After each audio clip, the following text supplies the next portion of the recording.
friends. How we all doing? We excited to play some D&D again? You know, it's been a while, but we're back, and the gang does look a bit different. All will be explained. Players, I don't think, are ready yet. I think they're still being very excited about a very big announcement that just happened in Bowdy's life. So the surprise on Deafin might be what's about to happen. Here we go. Hello. She. Hello. Look at that picture. I know, right? Look at that little squish. Yeah. Hello, friends. Hello. We're back for session 26. We've had a few weeks break, largely because of wedding things, and then having visitors, and then being sick promptly. I still have some lingering congestion, so apologies. You can probably hear it. But we're back. We are down, and it looks like we're down 2 players, but we're actually only down 1. We do have some sad news, but sometimes, you know, life happens. This campaign's been going on for quite a long time, and people's situations change from when we started. Dutch has to take a step back for a while. If things in his life get to a point where he's able to come back and we're still going, then he is welcome to return at any time. But for the foreseeable future, we're going to be down a Fury. We went from 2 tieflings to no tieflings in the party within 2 Oh, that's sessions. right. Think about that. Yeah, it just occurred to me. So, and then Kaylina has some family commitments today, so she can't be here, but she'll be back. She's not gone forever. She'll be back. Yay. And before we get into the episode, announcements, anybody? We know some people have some pretty big announcements. We are starting an hour late because of one of them. Yes. That's me, sorry. No apologies, it's all good. It's exciting. Yes, it's very exciting because I have a baby sister now. Yay! Big brother Bowdy! Triple She was B. born today, and I'm taking care of my dad's dogs, so that's why I have a different background. I sound different right now because I'm using my earbuds and not my regular mic. So sorry if it's crappy. Sounds fine, actually. It does, it sounds fine. Also, really? Okay, good. I've definitely played D&D with people with worse setups, for sure. Yeah, so that. Also, I have to walk away in a second or a little bit because of pizza being delivered and stuff. That's fine. And also, I might get a call at some point that I have to take because, you know. But I don't expect to be called or interrupted. If you do get the call, it'd always also be our cue to go on a break too, and then you can have a call during break. We'll see how the timing works out. As far as other announcements go, you'll notice there's been a little addition to the overlay over to the left of the captions there. That is the miniature version of my St. Jude overlay, because for the month of May, I am raising money for St. Jude's 2024 Play Live campaign on my channel. Obviously, alerts and stuff are muted for the most part, but we still wanted it visible because normally I do the whole month of May for St. Jude. It's my 3rd year doing it, but because of wedding stuff, I had to miss the first week, so I would like to maximize time spent streaming for also being fundraising time. So that's why the overlay's there. Most of the donation rewards aren't really applicable if you choose to donate during the stream. Things like, T-Rex hands or something. I mean, I can DM with T-Rex hands. It doesn't really do anything to my DMing, but I'll do it. For the most part, it's more towards the milestones and also just supporting an incredible cause. If anyone chooses to donate during today's stream, we're only $38 away from our first milestone, which is D&D adjacent because it's a roll for makeup stream. So dice are involved, and Laura owns enough makeup that she can make dice tables for every different product in each step of a makeup stage. And we let the fates decide what my face looks like for a stream. Done it once before, and the dice were very kind to me, so I feel like we're due for a dice being unkind, where I look like a clown by the end. So if you want to see that happen, we're only $38 away. And !SJ donate for the link. If you want to learn more about St. Jude, !SJ fact. Briar is also raising money for St. Jude as well. Yeah, I've made little scratch arts for it, so that's fun. Scratch arts and friendship bracelets are my incentives this year, so. Nice. Yeah, I'll do a giveaway at certain intervals, and then whatever crafts are left over, I'm gonna figure out if I can send them to the kids at St. Jude, because what else am I going to do with them? And also, that would be awesome. So the incentives I have on mine that I'll say I can honor amidst DMing. I might not see it right away, but like when I do, the rhinestones on the face, I'll honor if donations come in. Those are, I think, like $5. I could honor one T-Rex hand or one shark hand, but I would need the other to like look at my notes, turn pages, tab things, so I don't know if I can honor it fully. Is not being able to do that. Yeah. And I this might be a big mistake, but again, anything for the kids. I have a $35 donation incentive where I do a spoonful of Carolina Reaper infused maple syrup. So I'll honor that and then have to DM through it if someone chooses to donate $35 or more. And we have a poll that's D&D related, and only one person has donated towards the poll. The poll is, who is the best Baldur's Gate 3 companion? And this will be the definitive poll of all time, and the answer will be binding, clearly. So, right now, Shadowheart is winning by $10. Wait, who's winning? Oh, wow. Shadowheart is winning. She's the only one who's received, and because everyone's been donating, but not, like, choosing to assign their donation to the poll. They've just been, like, donating. So only one donation has been, there was a $10 donation given to Shadowheart, and that's it. The only companion with any donations. So if you want justice for any other companion, and you want to get, like, an actual race, and not just let Shadowheart run away with this, you know what to do. ! SJ donate. Anything else from anyone before we get into D&D? I don't think so. I have no music and I'm sad about that. Sad about it. Yeah. I would help. Again, I would try and play the music through above VTT that I'm listening to for the stream, but we tried it before and it was like, it works for like 10 minutes and then stops, and I don't know if it's a me problem or whatever, so it is what it is. That's what happens to my disc or my Spotify and YouTube with like 3 seconds now. So. Weird. Yeah. All right. So we're gonna get into our session then. Goodbye. Oh, man. Goodbye, pretty music. Goodbye, Blooming Grove. Time for the angsty music. All right. Last we left off, the Stormweavers continue to explore the depths of Kael Morrow, getting closer and closer to the answers they seek about the figure from history named Elixion and where to rescue him. Before they can gain access to a mysterious place called the Netherdeep, it appears they must first breach an impenetrable barrier around a historic temple dedicated to Corellon. While searching the area around these ruins, and after fighting many battles already with strange and corrupted denizens of the drowned city, the worst happened. Neri and Fury both fell in battle, and only Fury was able to be coaxed back to the land of the living. The Stormweavers took a day to leave the drowned city and say goodbye to their friend and lay her to rest, as well as tell her partner Nessa who was in the city. Shaken and grieving, they will have to force themselves to return to the place that took their friend, for they've become wrapped in something bigger than themselves. And you guys have waken up from a long rest. You went back to your quarters in the Temple of the Cobalt Soul, Temple of Ayun. And you're waking up in your individual rooms, unless, Cole, are you in your room, or are you in someone else's room? I mean, we're probably in one of each other's rooms. I don't know. Okay. Let's say she's in your room. She spent the night with you, especially because she knows what happened. Like, she realizes, like, I want to comfort my grieving friend, partner, ***, what are we, chat for later. I would say before anyone leaves, while you guys are waking, well, just Cole, as you're waking up, with question, she, and like whatever your morning routine looks like, and while you're like getting your armor on, doing whatever, she's gonna come over and go, I have something to give you, if that's okay. Yeah. What is it?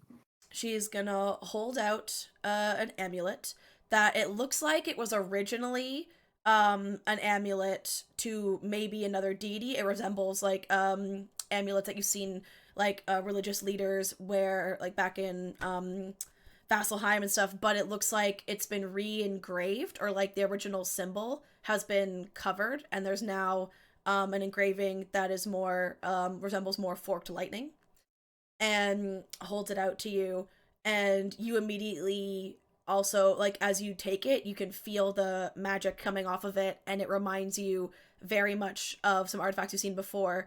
She goes, I had to pull some strings with the High Curator, but given what happened recently, and it seems that what you guys are doing is just more and more both important and dangerous. I felt like you could use some extra protection since I asked, but I'm not allowed to come with you guys for the near future. And it is a very rare amulet of the devout that she has given you and acquired.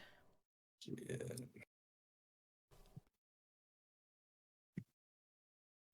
Adding that to ends and done. Yeah, she's like, I figured you guys would, you're not just gonna give up your quest either of your own choice, or that the High Curator would still want you guys figuring out this whole Ruidium Alexian thing. And now that you're down a person, I asked if maybe I could go with you guys, but I've been given a different assignment. So I said if I'm going to take that assignment, I wanted this, and it's for you. I think it's a loaner. I don't know if you can keep it, but maybe depending on how things go, I can angle for you to keep it. Thank you. You're welcome. I hope it helps. As much as anything can help right now. I did have another suggestion. Like, I'm putting the amulet on around my neck, and I'm like looking at it and just, oh yeah, okay, what?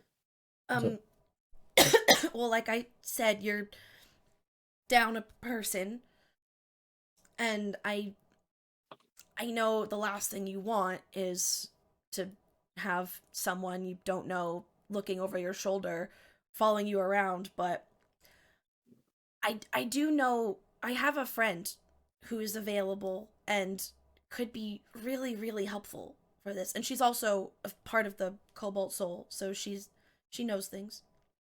Mm. Wait, pause. She? Is it she? Am I getting the pronouns right? I can't remember. Oh yeah, she. Yeah, okay, cool. She. I mean, I trust you not to not to give us an asshole. So. I mean, you technically already met her or saw her. Oh. When I came down there in Kael Moro and found you guys, like right after it happened, and I had some backup with me. I'm not gonna lie, I know that happened. Yeah. But, that's kind of a blur. So I mean, Yeah, I figured it's totally fine, understandable. Anyways, well, her name's Promise, and if you maybe want to talk to your friends if they're open to it, like no one, like, at the Cobalt Soul, least of all me, would ever force you guys to, like, add a member to your group, but I feel like it clearly it's dangerous down there, and I just feel like any backup is very, very helpful. yeah, I mean, we'll talk about it. Yeah, I'll go get Fury and the rest of them, and Okay. And she'll we'll, give yeah, you a hug before you go. smooches. That too. And thank you for this. I love this. This means a lot. Thank you. Well, again, I wasn't able to protect my friends before when they went into a scary place, so need to do better this time around. And she's like, alright, I gotta go, unfortunately. I have this new assignment I have to do. Where I are just you want to going? squish her little face. Can you tell me what the assignment is, or? I mean, probably. I was never told not to tell anyone. I'm Oh, that sure, means you like, can. it was probably implied, but it was never said. Well, you know how you told me about those other, friends of yours, I say, for lack of another word, that were down there and, like, tried to Yeah. help and, like, kept showing up. Well, Yep. and then they openly admitted to you that they, in theory, are involved with the consortium, but they aren't actually involved, and they had Iridium and stuff. The High Curator wants to keep an eye on them and see if that's true. So I've been assigned to like follow them, like to tail them. I take her hands in mine and just be like, just be careful, because they are powerful, and if they Of are course, mixed of up in course. something, like, just... I'm not supposed to directly interact. It's literally a spy and report. So as long as, you know, if I see anything, first sign of trouble, I'll do what I'm good at and I'll run away. So it's fine. This is clearly what I'm cut out for anyway. Oh, so you're back. That's Dan laughing, not Cole. Like, you deserve more credit than you give yourself. Well, thank you. I appreciate Yeah. that. And I did try to then actually go and like come with you guys, but then can't really argue with the head honcho, you know? Yeah, I understand. Anyways, Okay. go talk to your friends and let me know. You have the stone, and if they're okay with that, or even if you just want to meet with her first, then just let me know, and I'll tell her to meet you guys in the lobby. Okay, I'll talk to everybody first and see how they feel. And I hug, kisses, and I go to Fury's room and knock on the door. You knock and you don't hear a response. Fury, wake up! Normally you'd hear I'm coming, but like hold your horses. You'd hear him just being like, yeah, whatever, and you don't hear his usual snarky, but in good fun retort of any kind. I check to see if the door's unlocked. The door is unlocked. I open it and walk in. So you go in and you see bed made, and his belongings are gone. The only thing you see on the bed, there is a letter, and there is the amulet, the Jewel of Three Prayers, is sitting on top of the letter. And you can read and see the letter. You can read out loud, or you can bring it to the group, whatever, in above VTT, because Dutch made a digital copy for you guys. Are all of our rooms like next to each other? Yeah, you're all in like a hallway. Yeah. Okay. I am reading the letter, but while I'm reading it, I'm banging the wall. Yeah, like of everyone else, like get in here, wake up. the next person down the hall from just banging on the wall. Yeah, and Anna will come as soon as you call. She looks still a bit like groggy, like bleary-eyed. Looks like she probably got a terrible night's sleep. Like barely maybe accounts for a long rest. Eyes, you know, like the puffy eyes from crying and stuff. Like she's had a rough night, so she's not feeling very chatty. But she's there. She's like, what was wrong? I hand the letter over after reading it. And for the audience, or if anyone's listening or needs subtitles, what the letter says. Oh yeah, you can read it out loud. Dear family, I'm sorry to have to leave this way, but I can't live with the fact that I am fully to blame for what happened to Neri. I need some time to think. I need some time alone. I am sorry. You all were the first real family I ever had, and now I got one of you killed. I apologize. Maybe one day our paths will cross again, but for now, this is goodbye. Fury. And it's raining on my face. For a minute, I thought you said it's writing on my face. I'm like, what? No, raining. Ugh. Anna just again, like, kind of like looks at her feet, looks at the ground, and is just kind of holding in emotion. Why did you have to leave though? Like, wait, okay, I guess I get it, but you know what? I don't know. And Anna will look at the jewel on the bed and go, "What? What do we do with that?"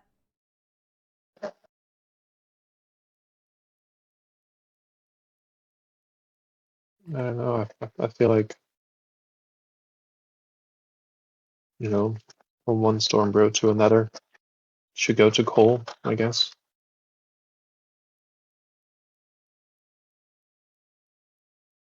And she just looks at Cole as if a question has been asked, waiting for an answer. Yeah, I pick it up and kind of just turn it over in my hands, and it feels slightly warm to the touch, not like it's, emanating magic warm to the touch, but almost like the residual body heat, like someone very recently was holding it and holding on to it long enough for that body heat to linger. So you also wonder if maybe you just missed Fury. He just left. And you can add to your sheets, you can be double amulet, the multiple chains. It's a nice layered look. Yeah, it's in D&D Beyond, so you should be able to search the item and add Awakened Jewel of 3 Prayers to your sheet. And you'll want it, because it does lots of useful things. As a reminder, specifically, what it does... Boom. You have a +1, but you have a +2 bonus to your AC. shit. It has five charges, which you can use to end either the grappled, paralyzed, or restrained conditioned upon yourself. You can use a charge when a creature you can see within 60 feet of you fails a saving throw. You can use a charge as a reaction to let them re-roll the save. They must use the new roll. And you can use a charge to cast invisibility. And you can use an action. This doesn't use any charges, but you can use an action to make it shed bright light in a 15-foot radius and dim light for an additional 15. Can you send I that gotta to lie, me? 'Cause it's not in. Yeah, if it's not showing up, I can send At that all. to you. Yeah. Like the only thing it says is that it has I can use a charge to do invisibility. That's the and That's I was gonna say, like, the that's only the thing- dormant state. So it must be you're only seeing the dormant state, not the awakened state. that's weird. I honestly only remembered the invincibility thing. I had no idea about Yeah. +2 AC and all the other shit. Yeah, my AC definitely went up too when I attuned it, which I Did it- can unattune it if you want. And you're sure when you search search it, did you it's find the awakened version? Awakened Jewel of 3 Prayers. That's weird. Then maybe you have to manually edit it later. But yeah, I can hear. I'll take a. Where is my phone? Hold on. I can grab my phone, take a picture, and put it in the Discord chat on my phone. Okay. Give me 2 seconds.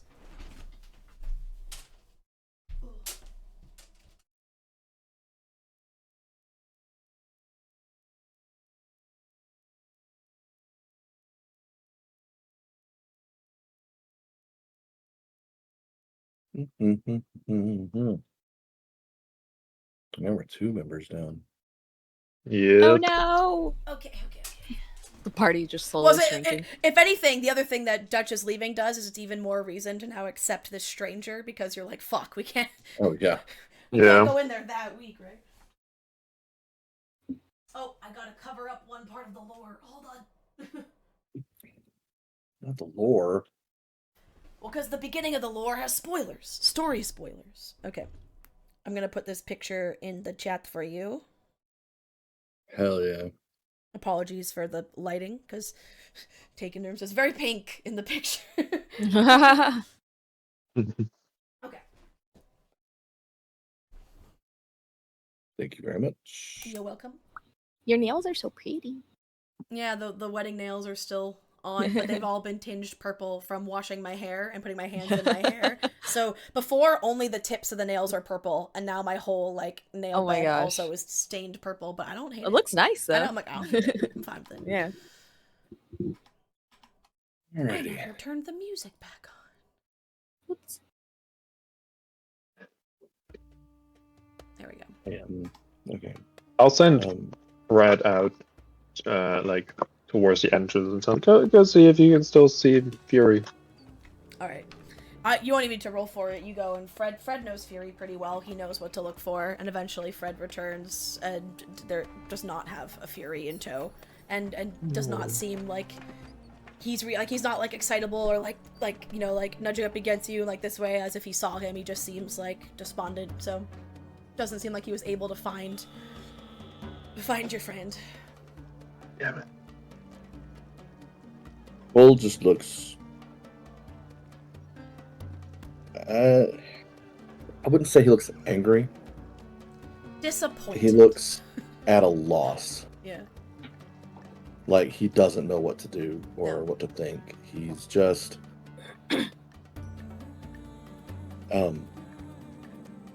question said that there's somebody that she wants us to meet since Neri isn't with us anymore, that someone that could help us. Well, how can they help us? I don't know. They come with us when we go back. I mean,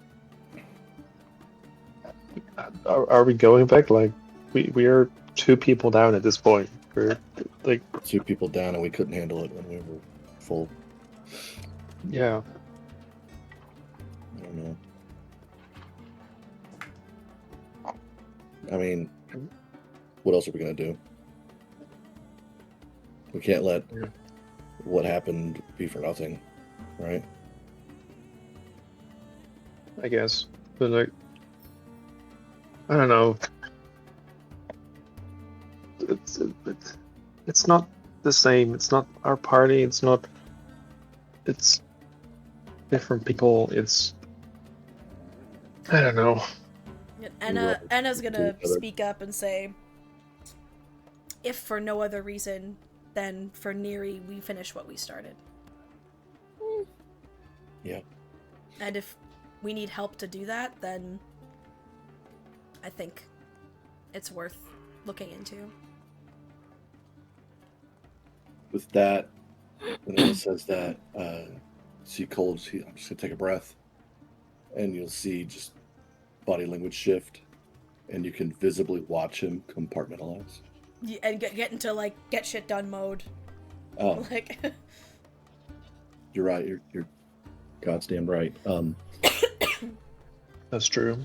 Nothing else we can do about it. But we can't let it be for nothing. That's fair. I mean, we still have Fred. That we do.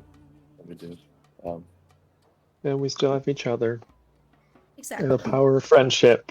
And Anna will give you like a really half-hearted little like one of those like friendly like elbow nudge things, but have to like duck to do it so she doesn't elbow you in the head. And I still almost fall over. Yeah, and she's like, sorry. We do one of It's okay. those freeze frame high fives. Yeah. She's like, maybe before we meet this person, can we just I feel like I need a group hug. Yes. Anna will Me initiate a too. group hug. She'll just pick up Orion as if you've done this before, and then she's holding you, and then the other arm around Cole. Hold Orion like a toddler. Yeah. Yeah. Fred also jumps on to the hug. Yeah. Let's go meet Question's friend. Yeah. I guess I'll.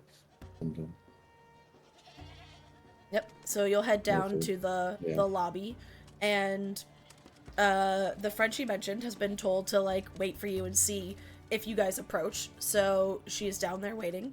And again, you'll recognize that you did technically see this person before. You saw them yesterday, and they did in fact also offer to heal Fury at the time, and Fury was adamant that he did not want it. Briar, if you want to describe what they see, the person waiting for them. Yeah, so probably sitting at her own table, observing the room. She kind of has like the poise of a ballet dancer or like someone who's just like really in shape, if that makes sense. And she has white long hair in a braid, like golden skin with white freckles. And currently, even though the art looks a little different right now, you can't actually see her wings or halo, and her eyes are black sclera with gold irises. Ooh.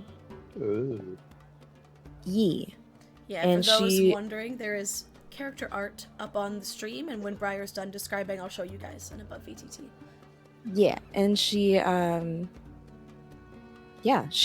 wearing like blue monastic robes, and she is less looking like she's waiting and more almost looking like she's surveying the room, if that makes sense. She just seems to be someone who's very like on alert, but not like in a jumpy way. Yeah. Wait, is she like wearing Cobalt Soul clothing or? Yeah, Right, Cobalt okay. Soul robes. Nice. And she's got Cobalt Soul like body robes, and then she has like a cloak as well. Sick. So the art right now, except again the wings and halo aren't visible in this moment, and she has the black eyes with gold irises rather than the white eyes at this moment. Yeah. That's sick. Thanks. And she does not have an ale or anything alcoholic. She's drinking herbal tea.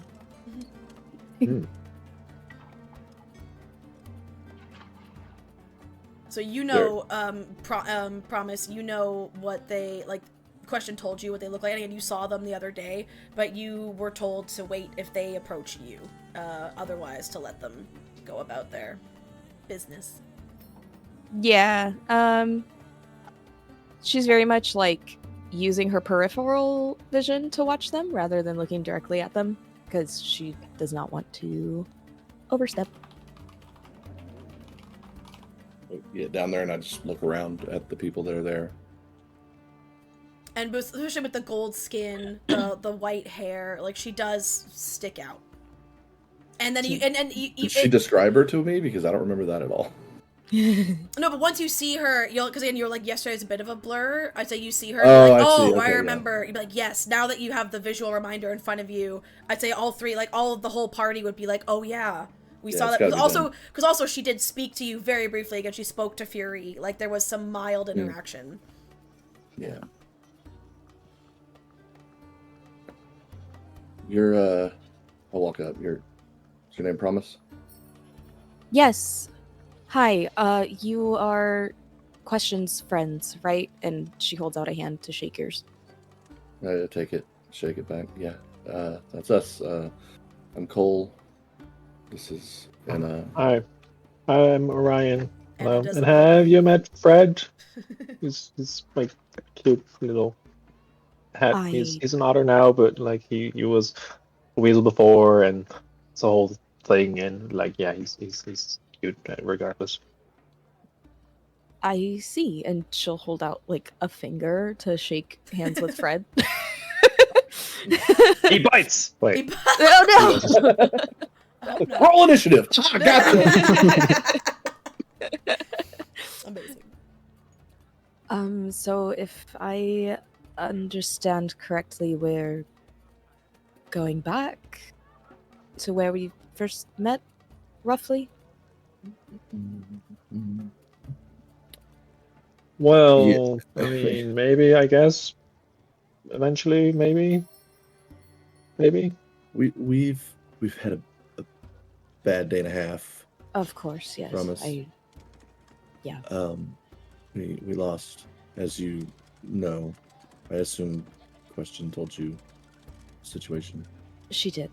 And you also do notice that the tiefling you offered to heal is not with them. And you were only told one person was missing. Yeah. Is your other friend not joining us, or? No. I see. No, he's not. So a bit more of a challenge than I signed up for, I guess. But that's us too. Fine, all the same. Well, I'm just here to help you. I'm not, trying to push anyone in any direction or anything. So whatever you need from me, I'm here, and I move when you all move. And Promise, just as a reminder, in case I forgot to do, you do also have like a care package that the Cobalt Soul has given you to bring along, but you were told that like you need to go with it. They're not just like to be given to them. It's like conditional upon you joining them, which you have 3 diamonds of 300 gold value. You have 2 magical items called breathing bubbles. Right. Yeah. 1 breathing bubble is for you, and 1 is for someone else who may or may not need it. Okay. Those are in my pack then. Yeah. Because you will need the breathing bubble for if you do more swimming when you go down there. Right.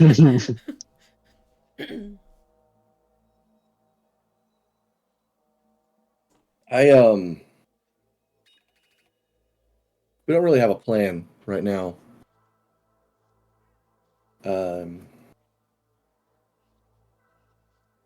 Still kind of, I guess,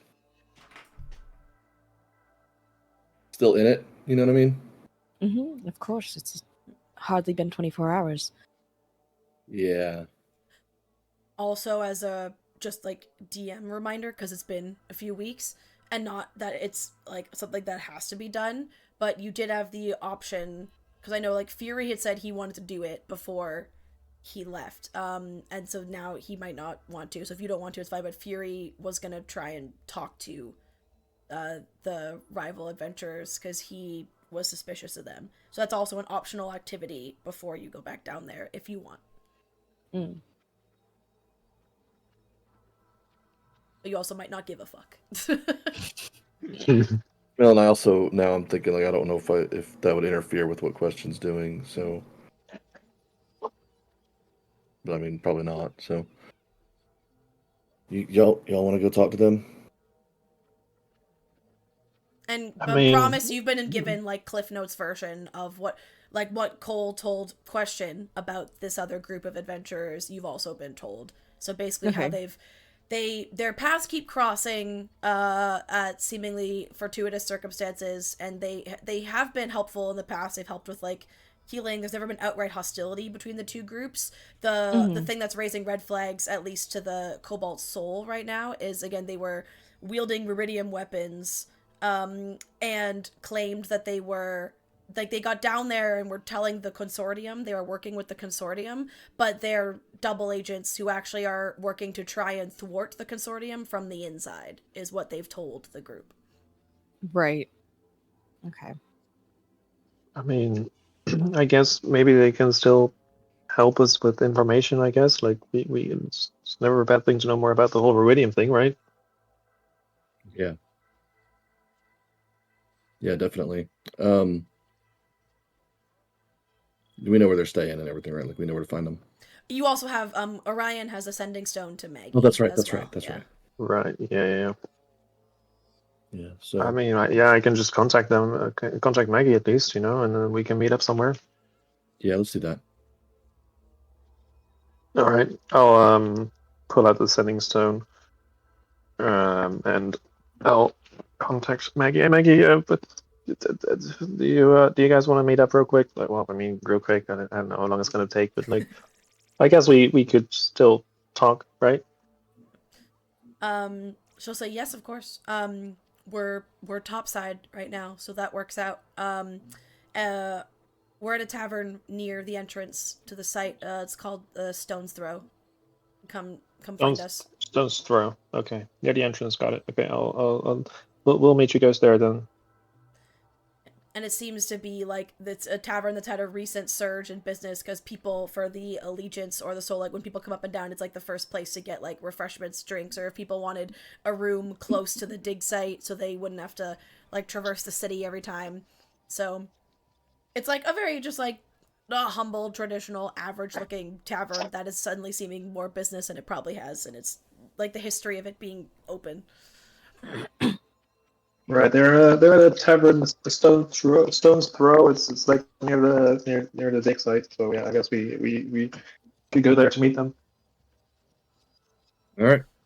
And I don't wait around. I just go.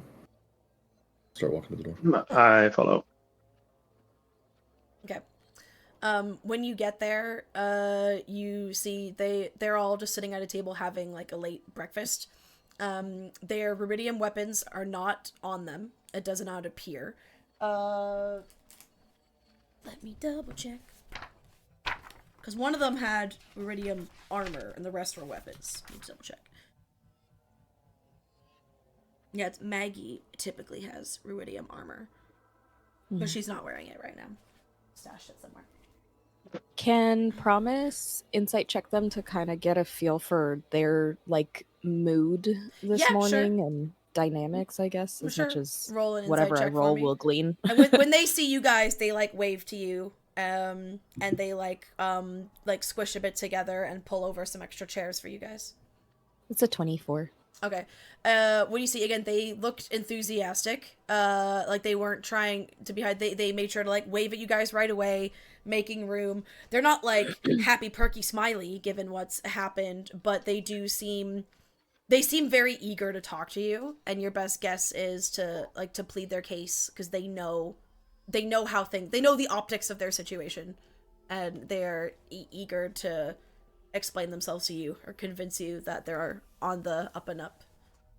I would like to take a look around this place and see if I notice anyone watching them. Okay. Roll a perception check for me. Could I also do that? Sure. Since, I was in a Thieves Guild. And, whenever we sit down, Promise is going to be like nearest the edge so that she could potentially dip if shit went down.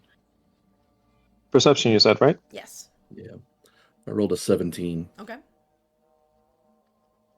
Oh, I rolled a 4. Okay. Orion, it's hard for you to see because there are not many people of your stature in here, so you have trouble also just seeing past a lot of people, like the furniture, a lot of people's things. Cole, you look around and you don't see anyone immediately watching them, like sitting around as a patron or anything. You do though, because of what you heard this morning and you were interested in a specific someone, you do quickly, like one point, look up. There's like a loft, like storagey area, attic-y thing kind of visible that clearly they have to pull down some sort of like ladder to get to that they use for storing dry goods and stuff. And you do see the hint of some familiar blue horns that maybe catch the light occasionally. Seems like someone is already on the clock on her mission. I go and take a seat at the table. Thanks for, and I was the first to speak up. Thanks for coming. Really, especially given what's you've had to deal with recently. We appreciate it. You look a bit different last time we saw you as a group, and like looks over at Promise. Yeah, this is Promise. She's gonna be with us for now. And she just nods. She's just kind of watching everyone in the group carefully. So, going on with all that? Maggie then's like, I'm sorry, I promise I'm not trying to redirect. We'll answer your question, but where's your other friend? Where's Fury? He had to go. Oh. And Maggie looks genuinely time for himself. Yeah, Maggie looks genuinely sad. No need to insight check. And then you also see for the rest of the conversation, like that's about to play out, she'll be pretty quiet, but you also will get I'd say Enna and Cole from her would get a growing sense of like trepidation as it is, but it doesn't seem like for herself. And she just keeps like looking at your group, and she seems to be getting like a bit more nervous over the next few minutes. And I want to say, Cole is very businesslike. Yeah. So you can tell, like those of us who know Cole, he's not being callous when he avoids conversation about Fury. Yeah. He's being to the point. Ignoring that and staying focused on the task at hand. He had things that he needed to deal with, and we support him in that. So, ruidium stuff, huh? Irvin, the one who lost an arm, just said illness also from them. He goes, yeah. Again, it seems crazy. Yeah. Especially when you know, I of all people, very aware. But it also means that myself and my friends know exactly how dangerous this stuff is. And, you know, for the last few weeks, we've been on your guys' tail. We keep bumping heads. We keep clashing. And it felt like we were trying to do something that was above our pay grade. And it wasn't our destiny. And then when this happened, I can say for most of us, we just felt pretty lost, pretty directionless, pretty hopeless. And like, what was it all for? What was the point? Like, why did I need to lose my fucking arm? You know? And then Io will like take over, not in an interrupting way. It almost seems like there's like a natural, like he's passed the conversation to her. But then we realized that was just it. We needed to stop trying to compete with you for this mission that you're on. Like, it sounds weird, but everyone should be the hero of their own story, and everyone should be the main character in their own life. But it doesn't mean you're always the main character in the bigger picture. And I just feel, we all got the feeling that we needed to be, and we'd done it by accident a few times, and it just felt natural every time, but we needed to take on a supporting role. And that was what really we'd been pulled here to do. And pulled into this with you guys. Not quite by accident, but we were just doing it wrong, you know? And the biggest obstacle to what you're trying to do, and the biggest danger and byproduct that seems somehow wrapped up in this Elixir situation, is the ruidium. And we've seen its danger. And it just became our new reason for being here, was to help put a stop to that. And the best way to halt the flow of a resource is to be in the place where that flow is controlled, and be part of the group that controls the group, to be in the room where it happens, you know? But then why are you guys building it when you're trying to stop it? I snap my fingers. Bingo. Okay. And they're talking really quietly, because of course this is like a black market substance, right? Like, it's not like we can just, you know, be open about it. Like, well, see, here's the thing. And even you guys know, like, the spread of the disease, what's stumping a lot of people, it's not just all contact grants the disease, right? There's people who touch the stuff and it's fine. And we started by force having to use it, not because we wanted it, but we were just keeping it out of their hands, because we realized it's not just a powerful resource, it's a key. Do you remember what happened when that corrupted, the aboleth fell over, that there was the barrier over that rift? And do you remember what happened when the rubidium infused aboleth touched it? No. Because they said everyone get out of the way, and they made sure you guys got out of the way, because as the aboleth sank and touched it, the rift opened, and there was a big outpouring of like psychic energy and stuff. But the rift opened. Reminder of that. Yeah. Right. So like the rubidium, and we were hearing talks of the consortium. Even you heard like their key is missing. The key to get in there. The key isn't one singular key. The key is rubidium, and they had sold all of their supply, and they forgot. And the key they were using for traversal had been lost. So we figured if we can make sure that none of the rubidium that is left on this side of the rift that was in Kael Morro gets back to them, they can't go back in there. They can't get more of it, because that's where it comes from. It like leaks out somehow. We still haven't figured out how, because we haven't gone in there. We're not touching that. So you're saying that by holding these weapons and armor, you are holding the key? Like, this is the last rubidium? Well, any more that we find, it's not the last, there might be more. We've been trying to find any that we do find that we can't use. We've been trying to hide, but this is pretty much all. There was one more weapon we think we saw, but there was a nasty, like, jellyfish from hell, like, near it, and we weren't about to risk that situation. So we think there's at least one more piece. Who knows? And again, this rift keeps at some sort of interval producing this stuff, because someone had to get a key to even cross it in the first place. But at the moment, they're hindered by only what comes out of this rift. When they can traverse it, they can go and mine as much as they want.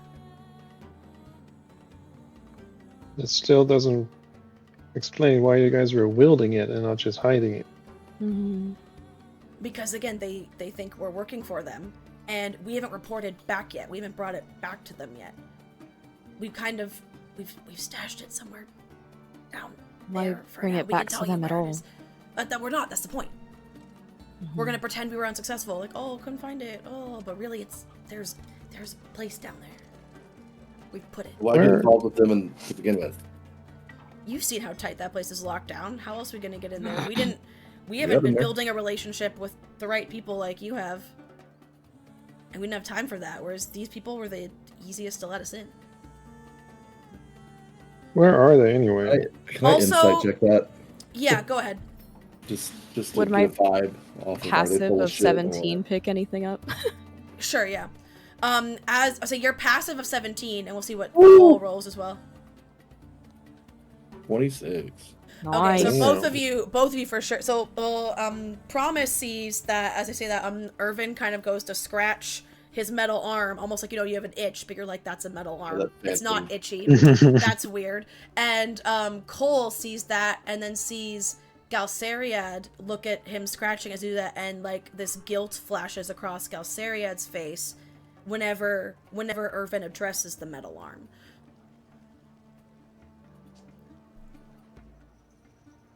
Where are they anyway?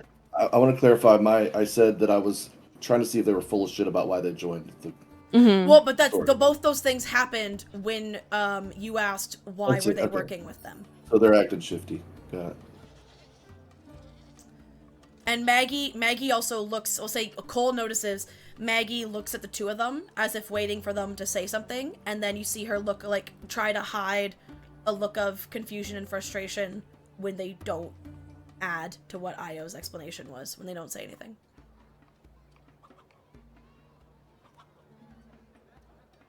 Okay, let's see. Where are you supposed to report to them anyway? Well, there was someone down there who I believe you met, the elf, Galio Kerda, again, who the Allegiance believes works for them, but is a double agent for the Consortium. And we were supposed to rendezvous with her, but last we checked, and then you guys mentioned she wasn't doing so hot, so we figured we would it gave us more time to hide the weapons, not bring them anything, because they'd be like, oh, well, we can't find our contact. Maybe she was killed. We don't know where she is. Will you guys show us where you've hidden stuff? Yeah, and Dermot will speak up, the goblin cleric. So, there's this kelp forest, like, south of the rift, and we've hidden it. There was, like, a hidden, loot. There's some hidden loot already there. We believe it was the Aboleth's hoard, and now that the Aboleth is dealt with, we've stashed them there. There was like a trapdoor-esque situation. Right. But it was very well hidden by the kelp. It was very hard to see. So it's all under. It's down there. Yes. Okay. So what is your plan next now?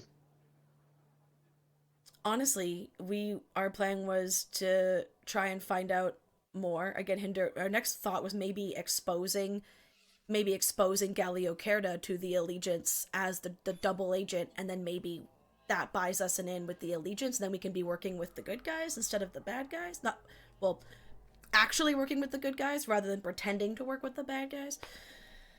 I don't know, we're kind of playing it by ear. The main thing is we wanted to keep Rubidium from getting back to them, And we figured at some point, given it keeps happening, we'd cross paths with you guys and be able to give you any information we learned, like, about it being the key and stuff like that.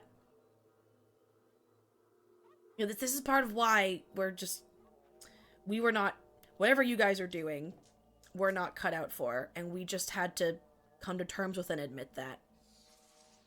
And Io in particular is like, sometimes you can just dream too big, and smaller actions will still have just as great a ripple effect as the grandiose things that you convince yourself you're meant for as a child.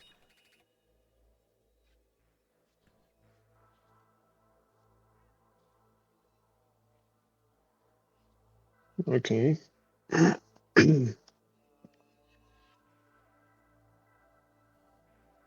Well, do you guys have any more questions?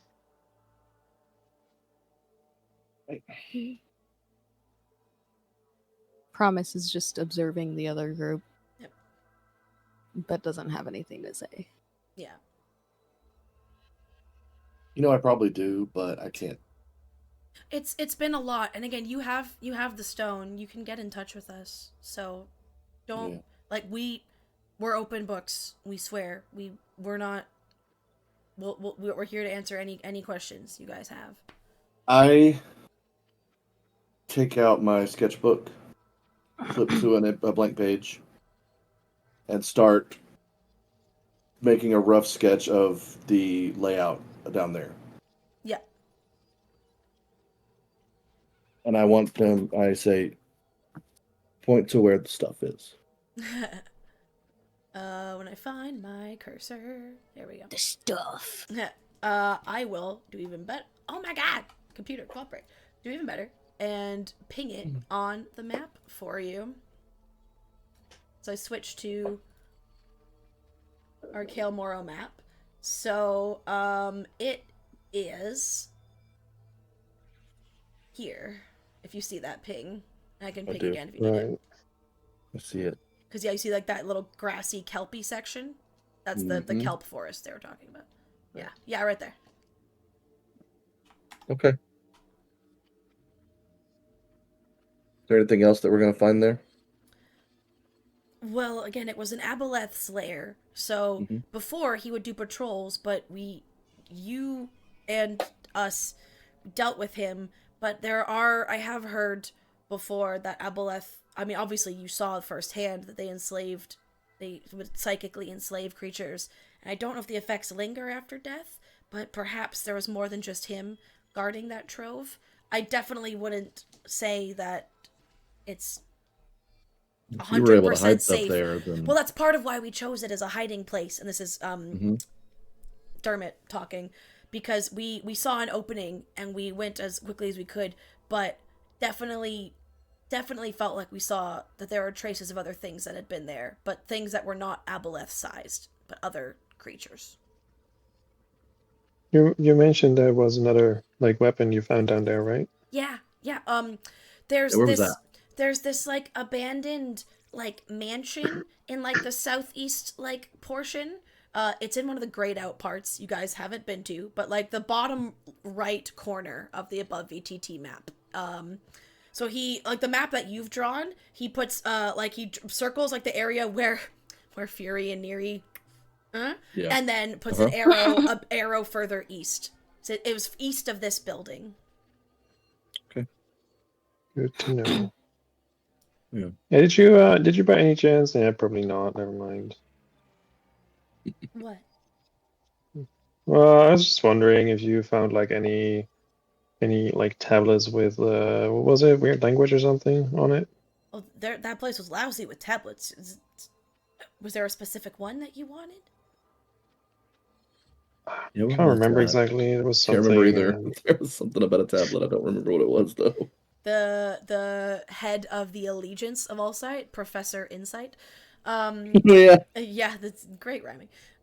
She wanted, there was a series of historical tablets, but there were tablets everywhere, because tablets were the main, it's like asking for a book in a library, like tablets were their main way of recording, but there was some specific elements of the ones that she was looking for that if you would find it, would identify it. It was specific markings in the corners of the tablet that almost to her theory is their page numbers, and that had a slightly different script, so you know that was part of a set, and she was looking for like the missing tablet in that set. Gotcha. Yeah, the places you saw tablets were, there was tablets all over where Neri and Fury died, hence why Fury went in there in the first place, because he saw the tablets. And then there were tablets in and around the buildings where you saw that elf Galio Cerda, who's the traitor, and had the shield construct like guarding her. Yeah, there were tablets around there as well. Yeah, I thought we looked there and didn't see anything. You saw tablets, but none of them seem to be the kind that with that marking that she's looking for, the professor. Yeah.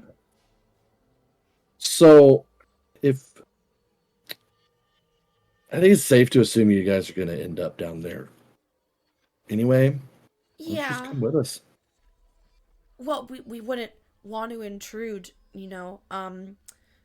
especially given 2 of us died down there. We were able to bring one of them back, and now they're gone.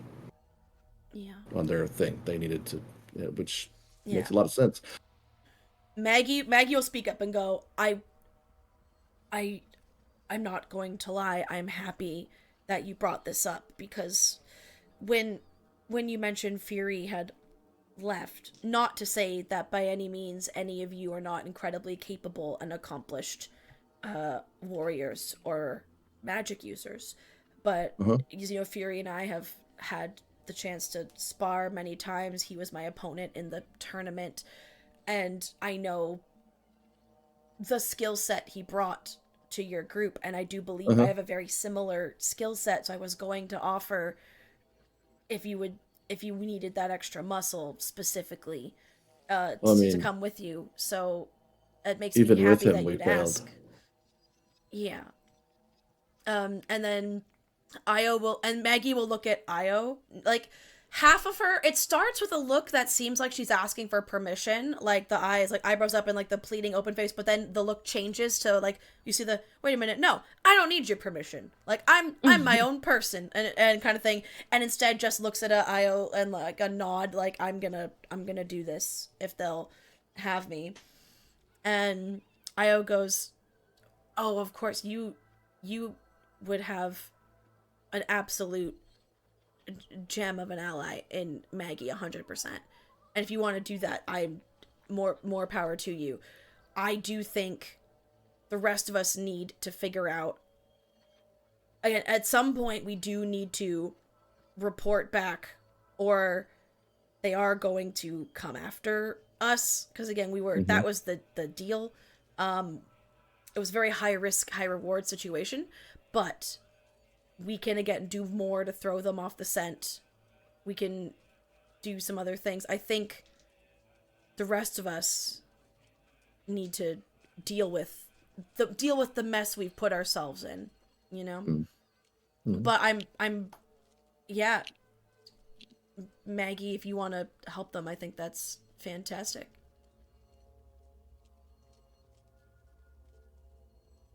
You're welcome to join us, Maggie.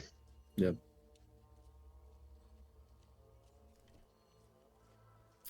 Okay. Great. So if we need to get in contact with you, she'll give the stone that Maggie had, and she'll give it over to she'll give it to Dermot. Can I stalk now? Yeah. She'll give it to Dermot, the goblin. Okay. Well, did you guys have other plans, or is this happening? Is this happening now? I mean, oh, I can't believe I'm so dumb. We forgot like a very important part. Oh. Hold on, let me double check before I mislead you, but I'm pretty sure this do be a thing. Here we go. This is why I put post-its. Yeah. Just like the other reason we were using those things down there, and it's while wielding one, they give you the ability to breathe underwater. So that gave us our indefinite ability to stay down there. So I'm gonna need some assistance in that area until I can get the thing I was using back. I can help with that. Oh, great. Great. Sounds good. But yeah, once we get back to where we stashed the stuff, I'll put the armor I was using back on and I'll be good. Because again, it seems the key to resisting the effects, it's like a mental battle of wills, power of resistance that once you're aware, like when you're expecting it, it's easier to prepare for. I think part of why the sickness is spreading is no one's really, you don't anticipate getting some weird magical illness just from using like new weapons, especially when I'm sure a lot of the people these are ending up in the hands in are not being told exactly what it is or where it's come from. And you're sure you're not going to be affected by it now? I mean, we're never sure. And again, depending on what Promise has to help me with this, I'm not saying I even need it anymore, but that is also part of why we had it. And as you know, we're in a desert, so it's rather hard to come by other water-breathing artifacts. And especially now that this archaeological site exists, they've all been snatched up. Yeah. Yeah, that's true. How exactly does the breathing bubble work? Because I didn't find a thing for it. I will take a picture of it and send it to you as well then. Okay. How it works, it looks like oh no, that's an earring of message, not a breathing bubble. Oh, it's like a translucent bubble-like sphere with a slightly tacky outer surface, and it contains 1 hour of breathable air and regains the air at dawn. And you put it over your head like a helmet. It's like the bubble head charm in Harry Potter. Okay. You put it on and it magically that. expands to your head, and you can breathe for an hour. We only have a couple of those. She has 2, one for Promise and now you one don't for... know that, Mr. Cole. I was called you Fury. Yep. Okay. As I do for also the still have a rest- potion. The rest of I believe. Do I still have the potion? I'm pretty sure I do, right? I still have a tattoo, right? Yeah, Cole. Yeah, that too. I mean, you We've got all a still tattoo. have tattoos, and Yeah. your Yeah, best, Now, your we'd best have to guess re-roll it, right? is- no, you don't re-roll it. No. But I will say you definitely all still have at least 1 hour left on your tattoo. Oh, that's yeah. Oh, shit. Okay. Yeah. That never recharges. No. No, that's why. Yeah. Because I got. Because what It was would have it? been real interesting for I can't Fury. remember what I got. I wrote it down. Don't worry. Oh, okay. I wrote it down. Good. So I think I rolled a 3. Orion and Cole rolled a 4, and Enna Oh, rolled 4 a 2. even. Nice. Okay. I think So, Neri rolled a 3. we still- Miri rolled a 2, I think. okay. Not that she needs it. Yeah. Okay, so Yeah. Cole and It's I probably- still have like 3 charges each for an hour, Your like best 3 guess, hours worth. yes. Yeah. We have, Well, we don't know that, of course, but like Yeah, we. metagaming, we got 3 hours left. Yeah. Cool.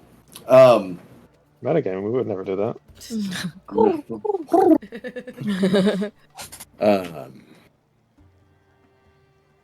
Well, I mean, I guess we should probably head out. Yeah, I guess so. Okay.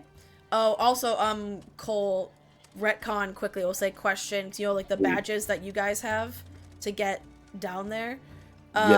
We'll say that question. I mean, Promise already has one as well, and we'll say that. We'll say Fury left his badge with the letter as well, so you can give Fury's badge to Maggie. Yeah. Yeah. Yeah. I'll hand that to her. Nope, I got nothing. Sorry. Sweet. Okay. Tally ho. Well, I guess we have to go back there now. Orion says hesitantly. And again, it's a reminder. So you now know how to traverse the rift. potentially key. But you also know that, again, before everything happened, there was that magical barrier around that temple, and the Jewel of Three Prayers seemed to be like pulling you also towards that temple. Yeah. So you have like two different things. And then again, Cole, because it's been a while, and you knew this before, that barrier seems to have like religious magic or divine magic linked to it, where it seems like, because you've recognized similar magic, like there are magic around similar temples in Vasselheim, where it's like only someone of this faith can enter or something like that. So your guess is you need something Coralon adjacent to traverse that barrier, is your guess. Coralon. Yeah. Right. Because it's a temple to Coralon the Arcart. And Coralon was the deity of magic Coralon's and stuff, right? Isn't Coralon He's like an elven... the god of elves, basically? Yeah, Coralon, because Coralon ruled the city that used to be where Ank'Harel is. That was where elves and orcs were created and born. Yeah, don't elves kind of revere him as... Yeah, hold on. Coralon, Master Swordsman. Yeah, Ruler of all elves was their original title before they became... And yeah, Creator of elves, Father of elven kind, Preserver of life, blah, blah, blah. So, yeah, Coralon's a patron god of all elves. Look at everyone and I'm like, man, no elves here. No, but there was the elven lady in the tavern, right? Couldn't get her to leave, she was though. a sea elf. Yeah, she was... Did we talk to her about the thing? I don't think we did we? No, we never went after back. that, we got attacked. You got attacked. You were heading back to talk to her, and then... Yeah, and then we got... Right. I mean, we can try it. We can talk to her about it and see. She wasn't very helpful. No, I mean, maybe if we have more specific questions, like you're able to talk to her, right? Yeah, well, yeah, and that's also there's still a language barrier. Like it's not the same Elvish. What? I know. Language? I believe She spoke some ancient Elvish that is like a Mm-hmm. dialect that's not used anymore. I was able to rudiment. Like, so not Sylvan then. No, I don't think it's Sylvan. All right. So I don't speak or read Sylvan. I guess at this point we're on our way towards the thing, right? Yeah. Yeah. Okay. Well, while we walk. Yeah. I'm gonna write. Yeah, go ahead. I'm sorry. You were. Sorry. She speaks an ancient dialect that, if you know Elvish, you can get bits and pieces, and you can have like broken conversations with her. Yep. Right. Yeah. Sorry, what was your character called again? Me? Yeah. Promise. Promise, that was it. Sorry. I'll ask Promise. So, we're obviously going into like a pretty dangerous area, and like I don't want to pry or be rude or anything, but like, how do you defend yourself? And if you like asking this, I assume you're also kind of looking at what she's carrying. She's got a whip on her right hip, and she has a quarterstaff across her back, and a longbow as well. And you she's sitting right now, I think, right? We're all still sitting at the table, or are we walking? You're now getting up and walking to the... Yeah, I was gonna say, I thought we were walking and talking. She's got hand wraps, like a boxer would. And you also know when she offered to heal Fury that one time, she did it by offering to hold her hand out, touch. And she said she needed to touch him. So either some sort of maybe magic that requires touch, or another ability that requires touch to heal. She also possesses. Yeah. Yep.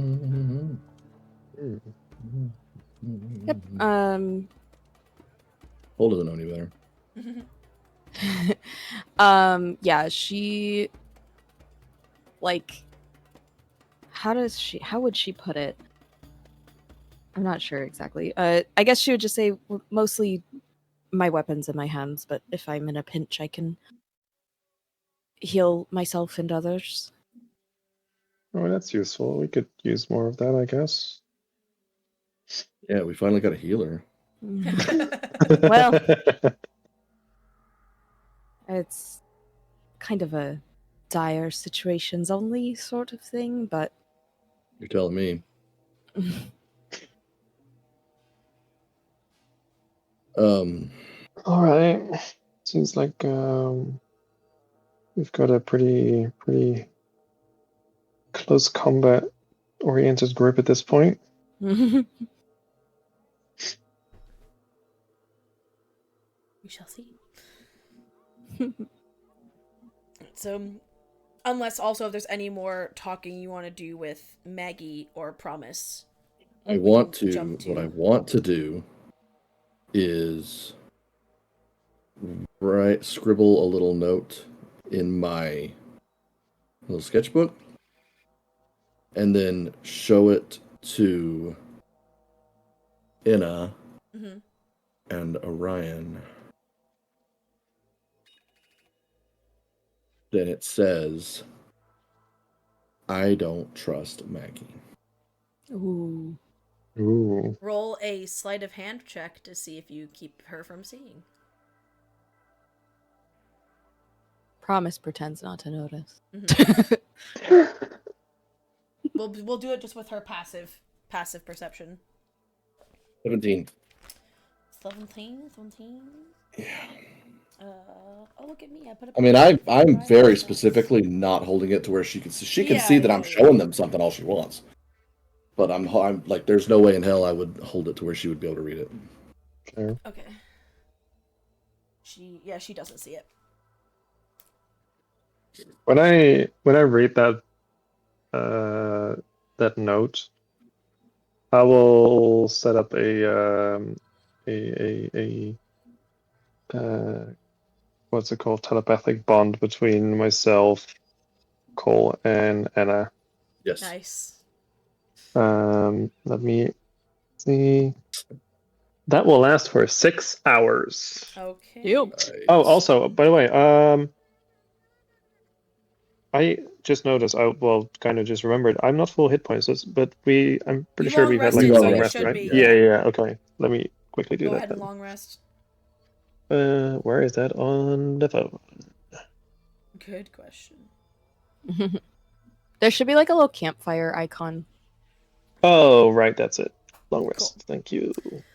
Cool. Yeah, I will. So that means that the first one for sure is free anyway. And it will last for 6 hours. So we'll have like a telepathic bond. You can talk to me, but not to each other, basically. Yes, you can talk to Orion. Yeah. Okay. Yes. And I'll ask. It's a star network. Yeah. Why do you not trust? I don't trust the situation. I don't trust how they always end up with us. I don't trust the consortium business. I don't trust that they were carrying iridium around. There's too much fishiness. I don't think that they're a bad person. I just don't. I just am not going to. I'm going to be careful what I say around them. That's all I'm saying. You see like a slight like grin on Orion's face. You said fishy, and we're going to Underwater Place again, right? Right. Sorry. Yeah. I mean, yes. I guess. Yeah. That makes sense. Yeah. And I think you'll have to excuse me if I'm a little jumpy right now. I mean, that makes sense. It's too convenient, and it's been too convenient since we all met. Their appearances have been too convenient. Yeah, I guess that's also what Fury said, right? And I guess you're right. I guess we'll just have to stay on our toes. We can talk like this for quite a bit of time, and like she cannot hear anything of it. So yeah, just let's just both keep an eye out, and I'll tell Anna to do the same thing. And to express that, that's fair. It's just too convenient, and I'm not in the mood for bullshit anymore. No, same. Sorry, I made that silly joke just now. Let's be serious. No. That's not what I mean. That's not the bullshit I was referring to. Okay. I'll let Anna know as well, and I'll let her know that. Huh? I said, please continue that bullshit. Okay, sure.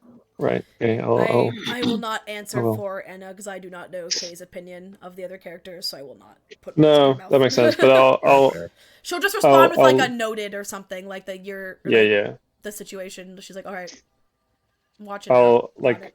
I'll explain basically what Cole said to me, and I'll tell her like, okay, if you notice something, you can tell me. I can tell Cole. We can talk with If like you this for like see 6 hours. something, say something. Sorry, I couldn't help myself.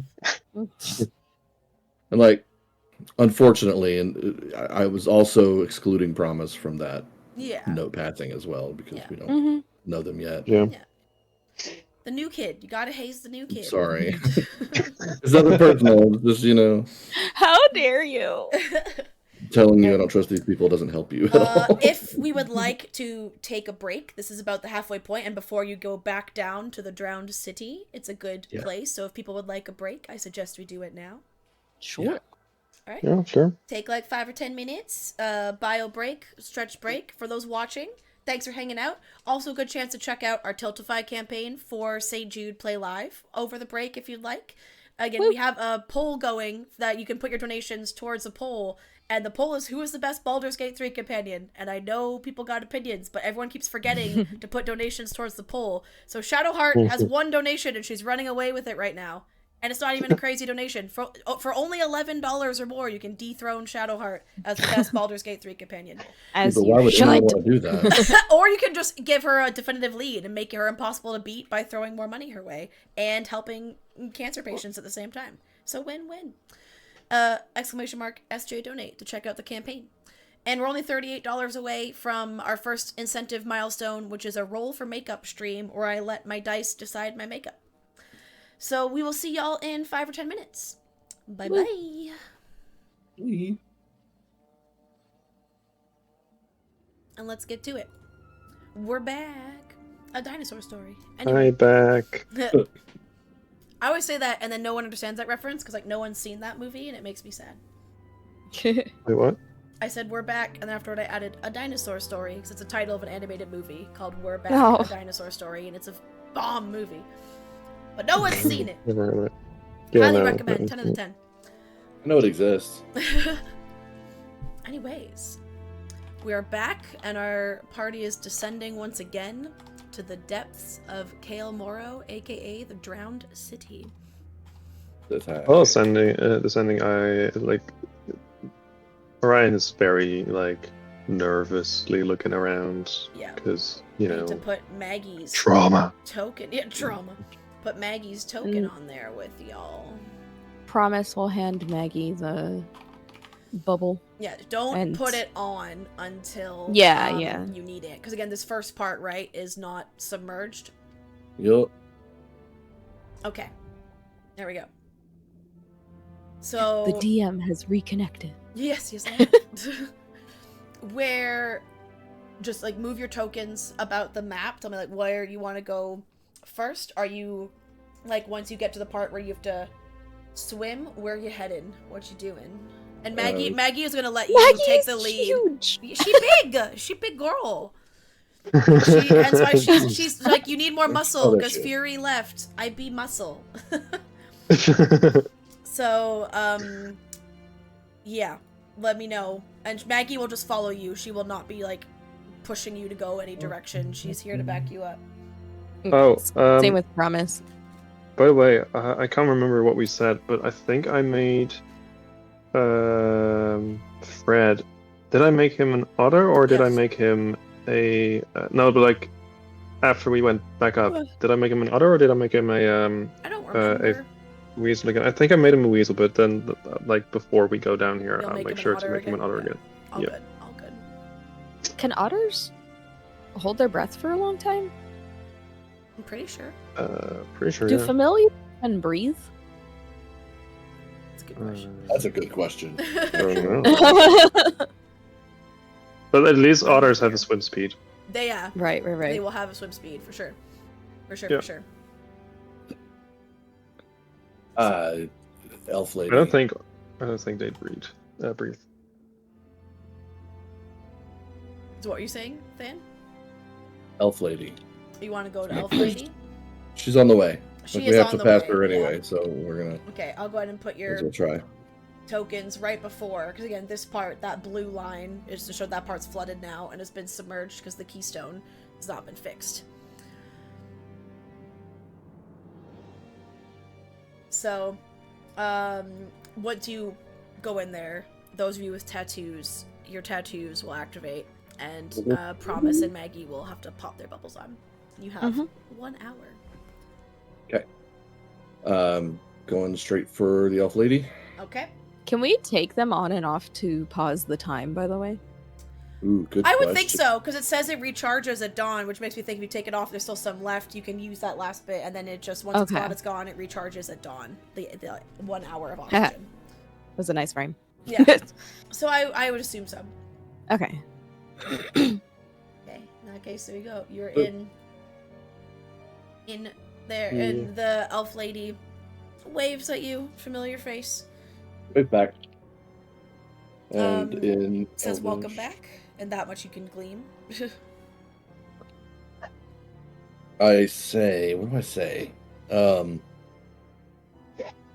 Coralon Temple. Do you know about it? She nods yes. Says, you get the words like important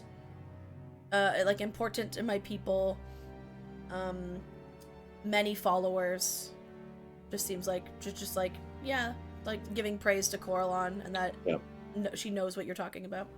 I'm pointing in the direction of the temple. Mm-hmm. Can you come with us to the temple? Immediate nod, no. Why? Points at the still, like, body that is now going to start to decompose of the corrupted giant shark outside the door. I took out my axe and my shield. We will protect you.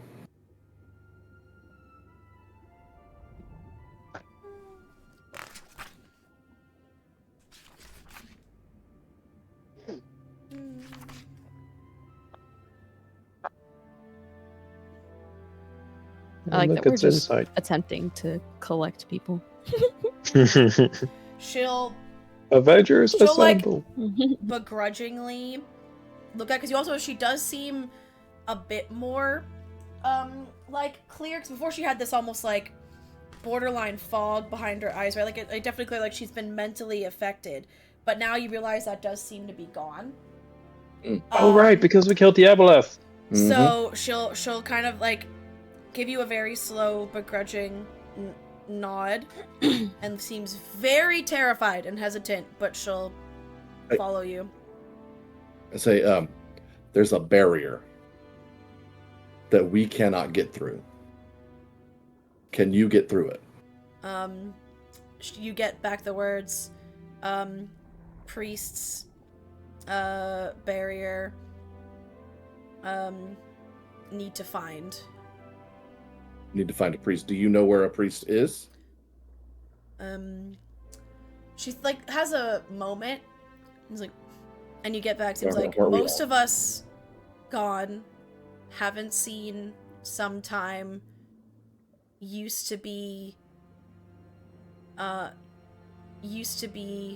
many, and then mentions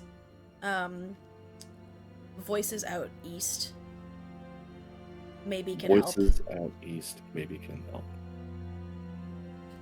Okay. Can you help us get in, or no? Not devout enough. Huh. Then you can stay here. And you're useless.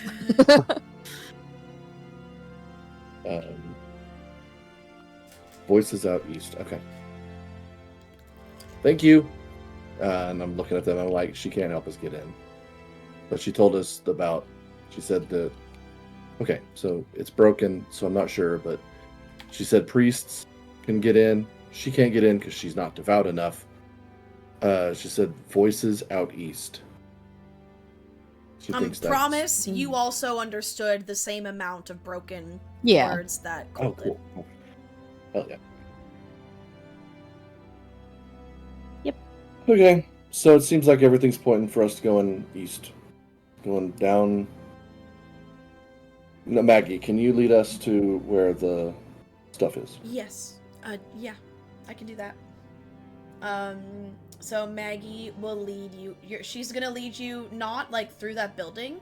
Like if you follow the path of the token, she's kind of go this diagonal, like in between the wall of that building and the big rifty thing, and bring you down here. I have to move your tokens because one of you's inside the barrier right now. Oh wait, that's Elf Lady. She's not coming. That's not the right token. She don't need to be there. She go up here. Okay. And Nerd. I'll say what you see when you get there. It says, once a lush garden, this area is now filled with strands of kelp that rise to a height of about 30 feet. Small shrines built of pale stone stand among the growth. Their surfaces are carved with images of the face of Coralon, serene and benevolent.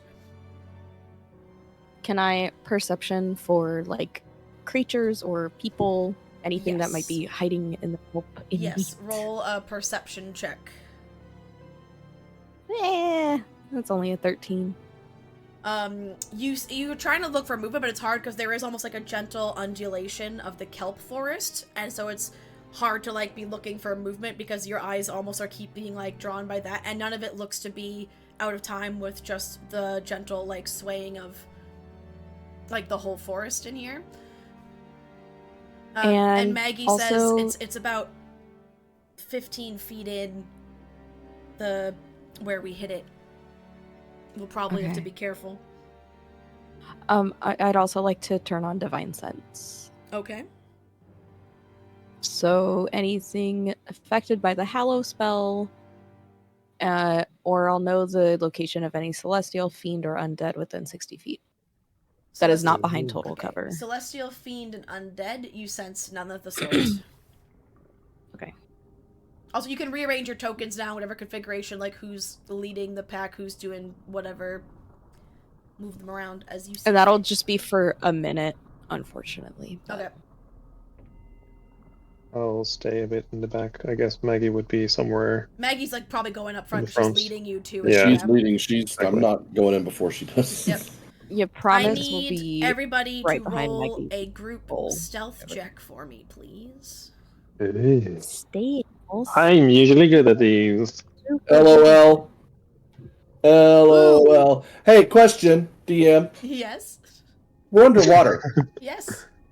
The reason I have disadvantage on stealth is because of my heavy armor that would clingle and clingle. That's not happening underwater, right? That you are correct. I'll give you that. I'll give you that. Nice. Go. Well played. I rolled an 18. Okay. I rolled 10. Okay. And that was a bad roll. I rolled 12. Okay. I should roll for Maggie. Maggie does jumping jacks saying, "They're here! They're here!" Yeah, Maggie. Maggie rolled real not great.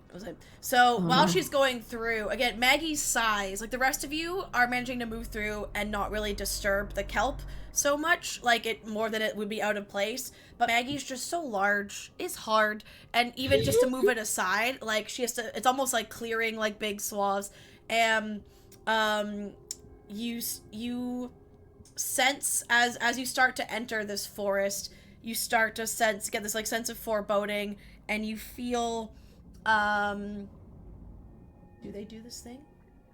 Do they do the thing that I'm about to say do? That's the question.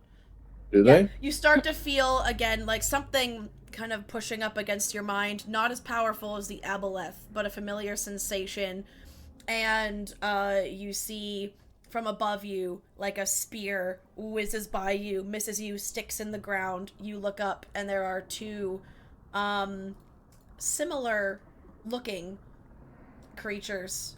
Actually, here, I can give you an image. That's what I can do. That'd be cool. What the hell? Who would promise guess? You see two creatures that are like humanoid from the waist up, tentacled from the waist down. Veins of familiar ruidium throughout their body, wielding spears in their long, lanky arms, and even smaller tentacles covering where their mouth might be on a humanoid face and leaving above you, brandishing weapons, and I would like everyone to roll initiative. Oh no! Who would Promise guess is the easiest to hit out of the group? Aside from herself. Yeah. I mean, probably Maggie, because she hasn't put her armor back on yet, and she's big. She's an easy target. She's lanky. Like, she's also sturdy and can take a hit, but in terms of just easiest to hit, it's probably Yeah. Promise does nothing, though. I'll put the battle map back on for y'all. I don't have bell music. Why am I rolling garbage? Same. I rolled trash. These are my new Promise dice, by the way. They're so pretty. Nice. We need to commemorate this moment. Because I didn't roll ass for initiative. That never happens to me either. It's also a big deal when that happens. It's Cole. I roll really good initiative in every other D&D game I'm ever in. It's just Cole. Cole rolls bullshit for initiative. Except for today. Thing. Maybe it is. I got lucky. What's the benefit from plate armor? I have to look it up. Is it plus what, dude? Is it plus 2? I think it's more than that. Really? I don't know. I wear chainmail. I have a player's handbook here. I'm pretty sure it's in here. Tell me. Plate armor 5e.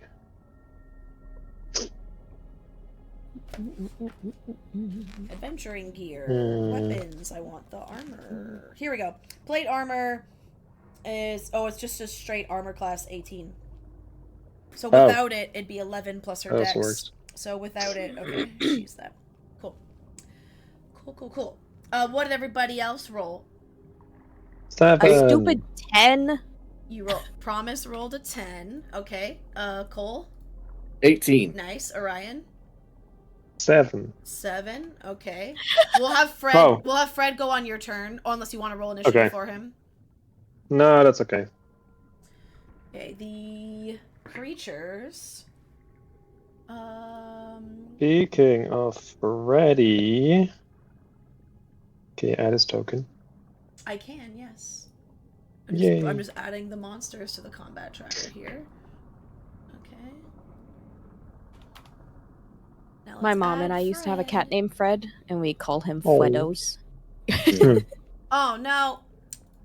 I can't at the moment. Above VTT's done something again where I don't think I've emptied my browser history or anything since, but like my tokens that I've added, it seems like when it gets refreshed, they're gone. So I would have to re-add Fred's token at a later date. What if I just search otter? I mean, it's okay. I'll just there's a token for an otter folk, and that's him now. Oh, move it as you see fit. Otter folk. That's my new character. My next character. There you go. Make an otter folk. Promise dips. No. How dare next you? character. Next character. I will play as Fred. Oh. All right, battle music on. We're ready. So I don't have battle music. Yeah, one of the creatures gets to go first. It is going to come for Maggie because she is the biggest creature and she'd be right there. So first, it's gonna hit her with a spear attack, which absolutely hits. So she takes 7 piercing damage from that. And then it goes for its tentacle attacks. Hits. Misses. So one of those hits. She takes 9. So one of them is now wrapped its tentacles around Maggie and is like barely holding her in place. And then it does its last, now that she's grappled, psychic attack. That hits as well. So she takes 5 plus 9, 14 psychic damage from that. Okay. Next is Cole. Dope. Alright, I'm going to take my holy symbol and reach to the heavens, and myself and all 4 of my companions' bodies kind of glow for a moment as I cast Bless on everyone at 3rd level. That means you get to add a d4 to any attacks or saving throws for the next minute. Nice. If we were playing at a physical table, I have 4 of these. I would give everyone a bless token, so you know, and it tells you what it does. Ooh, cute. Cool. Cute. Alright, anything And else? that's my action. And then, oh shit, no. If we're gonna say I can do cantrips, or no? I No, it believe doesn't so. matter anyway. No. They need to be a bonus action cantrip, though. No, you're right. Yeah, that's not a cantrip, so... It's Capaldi! It's my love. Oh. I don't think I'm going to be able to do anything for my bonus action, so I'm going to...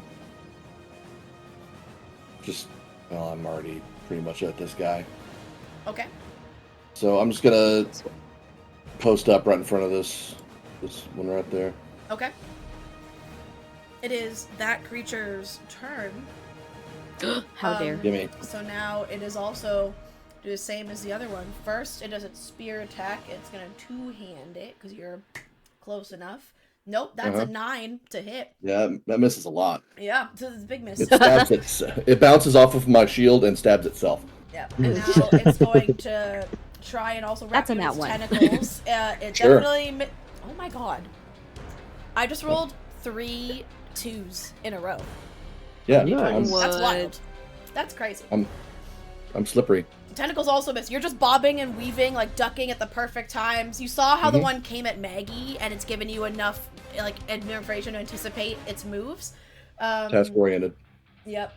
And it will then, realizing it's having trouble physically hitting you, it's gonna try and reach out to your mind, but it only rolled a 12. Yeah, it sucks. So you're filled with the like. Now that like you're extra resilience, you've extra like mental fortification being down here after what happened last time. You're like, I am not letting anything like that happen again, and you're just so focused and so like in the zone that this thing just cannot touch you. Promise. Flip it off. Yeah, you're just like, Woo! Okie dokie. Oh gosh, this map is so large and our tokens is. are so small. It is. It zoomed It's back out, like it's I a guess. whole ass So dungeon. I'm like, It's a bunch of little guys. just a bunch of little guys. Okay, let's see. Where am I? Okay, I'm gonna go up to this boy. And I'm gonna swing with my quarterstaff, which I get to do 2 times. Oh yeah. Oh no! Why did I do digital dice? Oh god. Hold Did it on. roll? I don't It- know. Do you have disadvantage Did it roll? swinging a melee weapon in water? Would I? No, promise. Well, right, but like, You didn't use a melee Not as far as I know. well, not yet, but I have. weapon. Let me check Is that my- a thing? my cheat we do sheet that? notes. Hold on, underwater combat. When I making a melee believe it- weapon attack, a creature that doesn't have a swimming speed has disadvantage on the roll unless it's a dagger, javelin, short sword, spear, or trident. So you have disadvantage with the shit. staff. Because the Well, water no, Yeah, resistance. that makes sense. Because you can't Yeah. like pull, you're like ugh, because there's water resistance. You're not swinging it at full speed, right? I'm glad I didn't find out in the middle of my action. Cool. That's fun. All right. Let me So just- Like both a of your red attacks are card? disadvantaged. I if you miss like. either way probably. 'Cause I'll let my- you choose my- something else to do if you want, but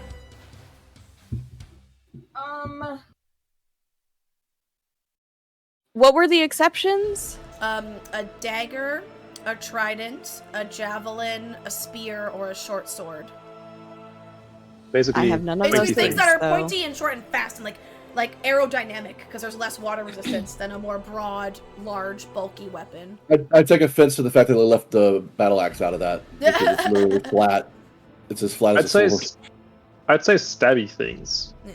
Yeah, You things can't that really are- stab with a battle axe. Yeah, that's true. You're stabbing. Yeah, not they all slapping. do piercing damage. So, also, piercing it's like a common damage, thread. Yeah. That makes sense. Yeah. have anything that does. Okay, in that case, bonus action then. I'm going to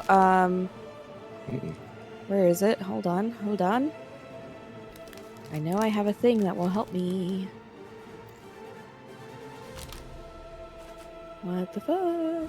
Yeah, bonus action, Vow of Enmity against Dude Bro that I just walked up to. So I actually have advantage against him. So it's a straight roll.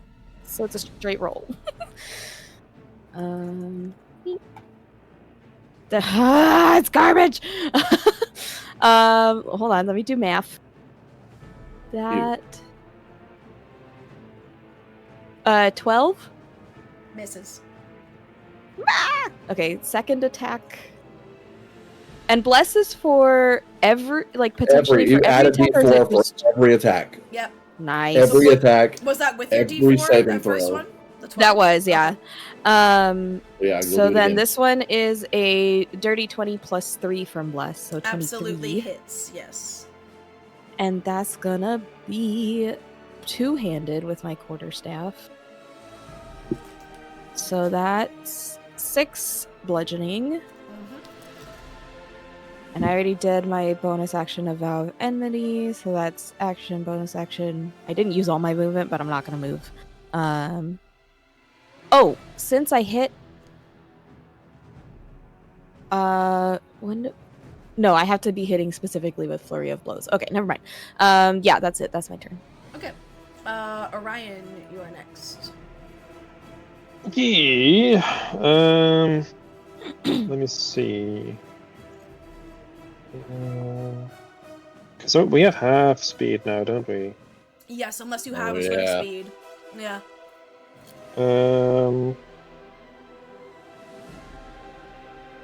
Wait, where is my speed on my character sheet? Yeah, it's in a character sheet. Yeah. I'm pretty sure. Oh, there. No, wait. Pretty sure I have 25, right? Yeah. Oh, then and then with And then halved because water. Yeah. So that would be. We'll round it up to 14 or 15. I was gonna say 4. What? 15. Okay. Wait, but if I use, and then I guess if I add my Wouldn't rounding up be 13 with 25? Because you are correct. 12. Yeah, but like, yeah, with the squares, it's a pain in the ass. But yeah. But then I'll add my Blade Song, which gives me 10 feet extra. So I guess plus 5 then, if we have it. Yeah. So I would have 20. Well, you'd have like 17. But yeah. Right. Yeah. Okay. 20. 20.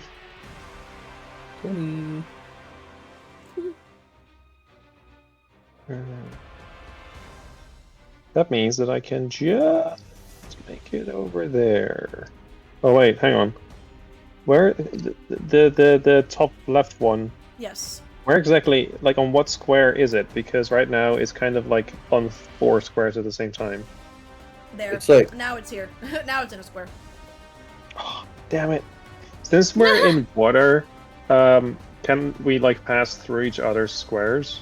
You as a halfling can do that anyway. Yeah, you can do it because you're little.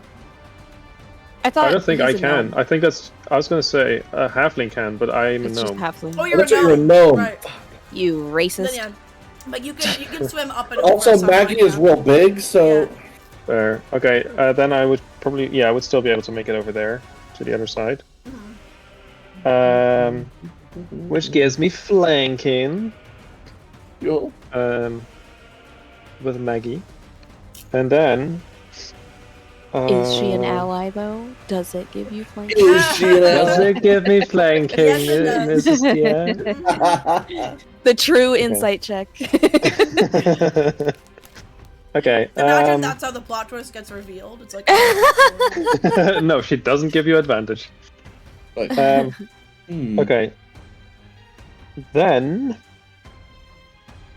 I am going to use Shocking Grasp. Yeah. But I can't remember. How did we do it last time in water? Was it advantage or was it auto crit? if it It was hits. auto crit if it hits because it would Okay. augment the damage being in water in my mind. That's how it works. Right, but I have advantage anyway because of flanking. Hell yeah, let's go. Why did I have the prone condition? Right. My dice are rolling away. This is annoying. Hang on, I'm rolling on a couch. Not the best surface to roll on. I promise this is not the time. Just taking a nap. That is. Let me see. Why am I using my character sheet on my phone if I literally have it on D&D Beyond? Let me see. And you can open your character sheet in above VTT. Yeah, that's what I mean. That is a 15 to hit. That hits.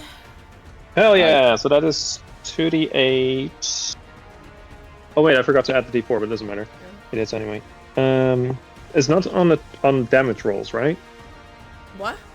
The bless is only The for D4? attack No, No, it's it's not. only on the check to the attack rolls and saving throws. Yeah, okay. Man, this is trash. So it hits for 20 points of lightning. Is it lightning? That's trash. Mm-hmm. I mean, my rolls were trash, but it's auto crit, so. Oh yeah. Okay, that makes sense. Yeah. Lightning damage, yeah, 20 points of lightning damage. Nice. And then I'm going to stab it with a psychic blade. Oh, it's also a bit too late now.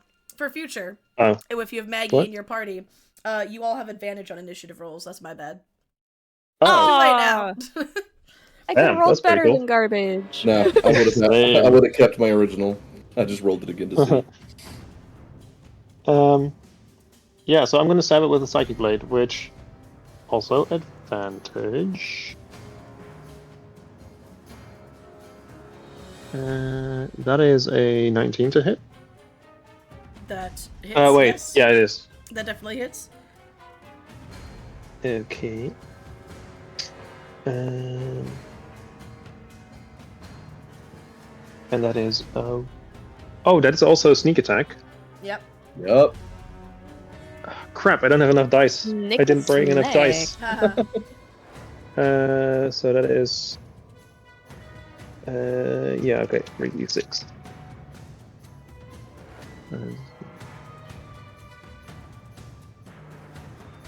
14 points of psychic damage. Nice. You do notice it seemed to take the lightning damage real bad, and the psychic damage it doesn't really seem that bothered by. Oh, I forgot about that. Crap. Alright. That's good. Okay. Still though, that is my turn. Okay. Maggie first. She takes some psychic damage from being in its tentacles. There it is. I was like, where's my other D8?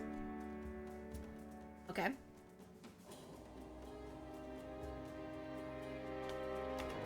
And then she gets to make a check to escape. Is that the start of her turn or the end of her turn? No, that's Maggie. I didn't want Maggie. I wanted this creature. It just says escape DC 14. So I guess it's her action then, escaping the grapple? Probably. Actually, making the check is her action, I would guess. Yeah. Yeah, that's unfortunate.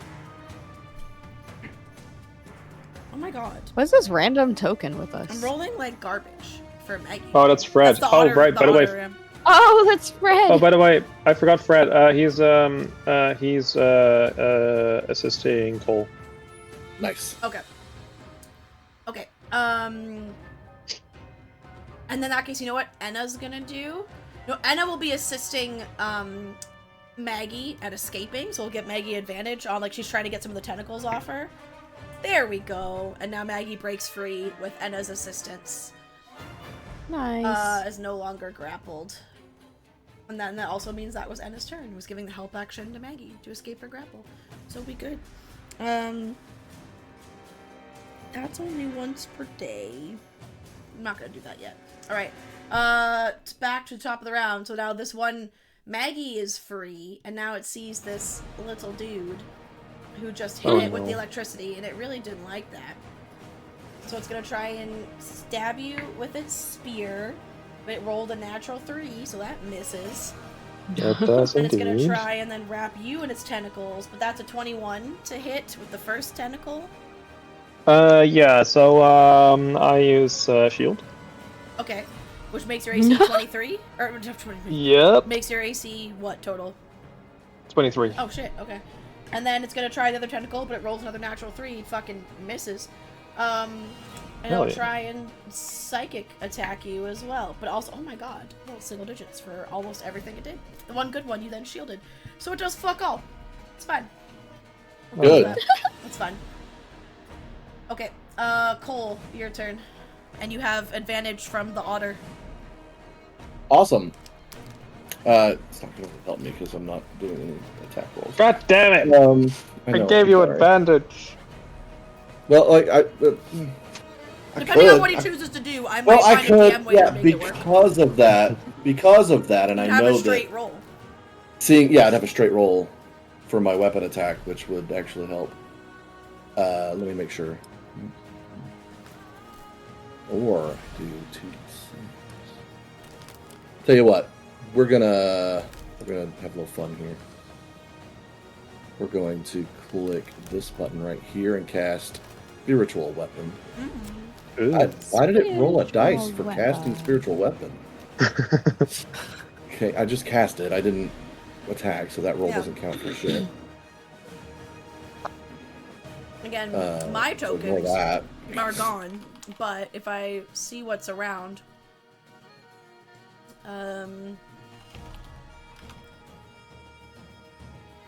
Jesus, searching. Here we go. We're putting this here. I'm gonna make it smaller. This is your spirit, because this is a living lightning bolt, but now it's your spiritual weapon. Token Hell yeah. adjustment. That's a big Make spiritual token weapon. small. roll. There we go. It's little now. It's so Oh. big. Where would you like it to be? Yeah, right there. Perfect. And so it'll do its attack right now. Might as well, since I can do it as soon as it's summoned. So we'll go ahead and roll that. It doesn't get blessed, though, does it? No. No. That's all right. That's a dirty 20. Yeah, hits. So it's going to do... And 8 snap. points of damage. Force damage. Okie dokie. And... that was my bonus action. Uh-huh. For my main action, since I can make a straight roll with my battle axe, we're going to go ahead and do that. The logic is Fred distracts the aboleth's attention, so even though your swing is slowed, it's not looking at you and gives you more time to hit it. So that is 21 to hit. And that's going to do... fucking hell. 5 points of damage. Oh, no! Plus. Plus.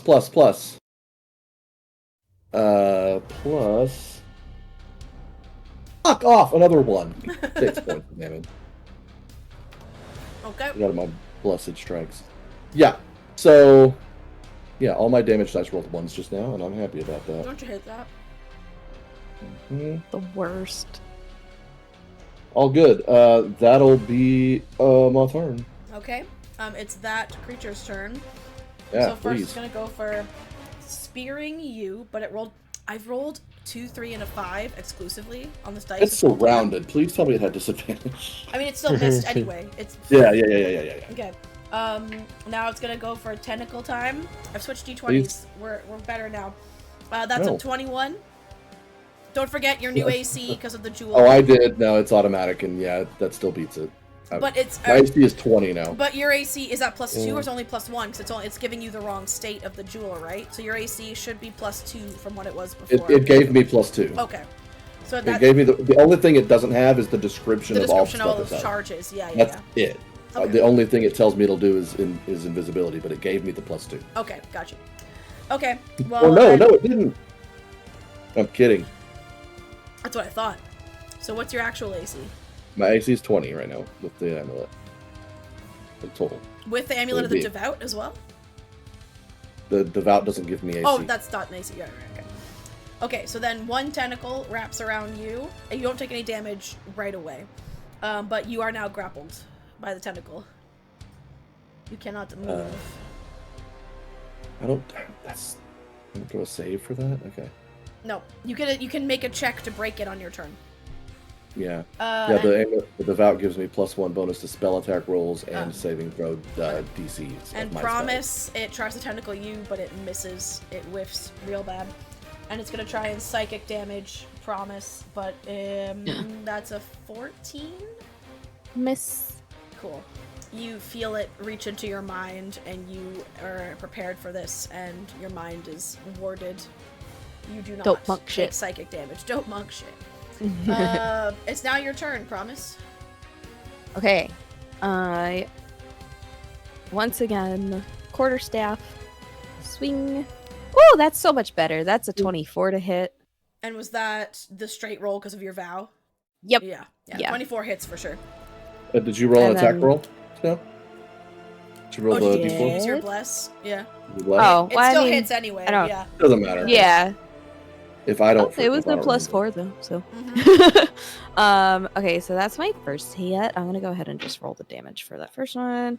That's 8 damage Mhm. for the first one.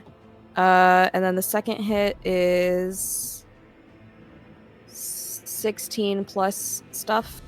Mhm. I think that hits, right? Mhm, Because mhm. 15 hit. Yep. And then that's 9 more damage. And then I'm gonna flurry of blows. Mhm. Pow Oh, pow. monk shit. I forget how that works exactly. It's just one attack, right? With flurry of blows, or is it? Flurry of attacks is 2. It's 2. Okay. You just get it, cool. yeah, because you get, like, by default, you have a bonus action to do one more attack. Mhm. Or you can right. use Flare of Blows with a key point. Okay, so the first Or one's a two. natural 19. Hits for sure. Second one's also a natural 19. Mhm. And then the damage, we've got 8 and 8. Wow. And I'm gonna use extract aspects. Hold on, I'm struggling. My brain is all of a sudden short-circuiting. Oh, I was wait. using a calculator for simple math, but my brain is all of a sudden doing weird things. Okay. Wait, are you Beauregard subclass? She's a monk Yeah. from the Cobalt Soul, Yeah. bro. Mm, Like, Well, hell yeah. I mean, Absolutely. didn't want to assume. she's a multi-class. She's not just a Beauregard monk class, but Oh, I Alright. know it's you. so because of what you cast earlier. aspects do you want? Let me see. You learn. So I learn all of its damage vulnerabilities, damage resistances, damage immunities, and condition immunities. It is resistant to psychic. It is not vulnerable or immune to any damage. It is immune to the charmed and frightened conditions. Okay, And was there something else? that was it. Okay. So I'll just basically yell out like, "You can't do psychic shit to it." Yep. Okay. Now she tells me. Orion, you're next. So there you go. You've got your warning this time. All right. Shock and grasp, Yeah. Yeah. because that worked well Mhm. last time. That was a really good turn. It was. You fucked That it up. is. That is dirty 20. Mhm. Hits. Hell yeah. And that is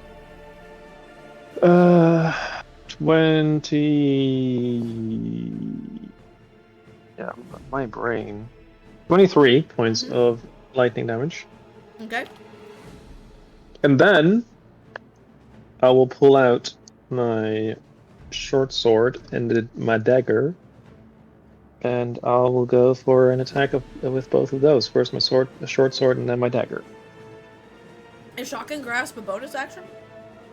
No, it is an action, but I have 2 attacks, and one of them okay. can be a cantrip Okay. because of the subclass. Because of your subclass. Got you. Wait, shall I roll to hit first? That would probably help. Yeah. And yeah, Short 'cause- sword. Yeah, daggers and short swords, you don't have the disadvantage, so you're fine. Yeah, plus I'm still flanking, so it's Yeah. still advantage. Yeah. I rolled double 10, so that is 17 to hit. That hits. Sneak attack. Don't fall. What's this? So that is. Hang on, what is shorts on that? Just 3, right? Yeah, so that is 11 points of piercing. Okay. And then my dagger attack.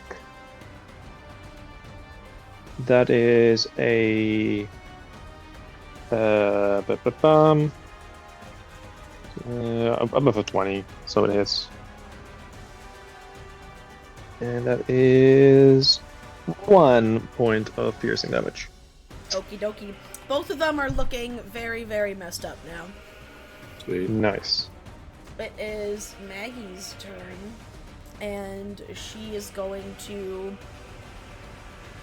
The flanking advantage applies to any, like, martial. Yeah, it works. Fire. Like, she gets it too, because you're on that side, yes? Works both ways, yeah. So she gets a straight roll then, with her great axe. Or her, heavy great axe. She rolls a 23 on the first to hit, and an 18 on the other, which both hit. I get to use a dice I never get to use. That's so exciting. I need D12? another. Yeah, I get to use a D12.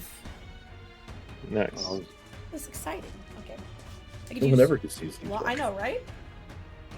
Okay, so she does 20 points of damage on her first swing, and 16, so 36 total. So you like primed this thing, it's still almost like borderline sizzling from the shocking grass, and while it's like writhing from the electricity, she finishes it off with a great cleave, where she does one cleave and cleaves off a bunch of tentacles from its body, and as it like shrieks in pain, she then goes for the second swipe and clean decapitates it.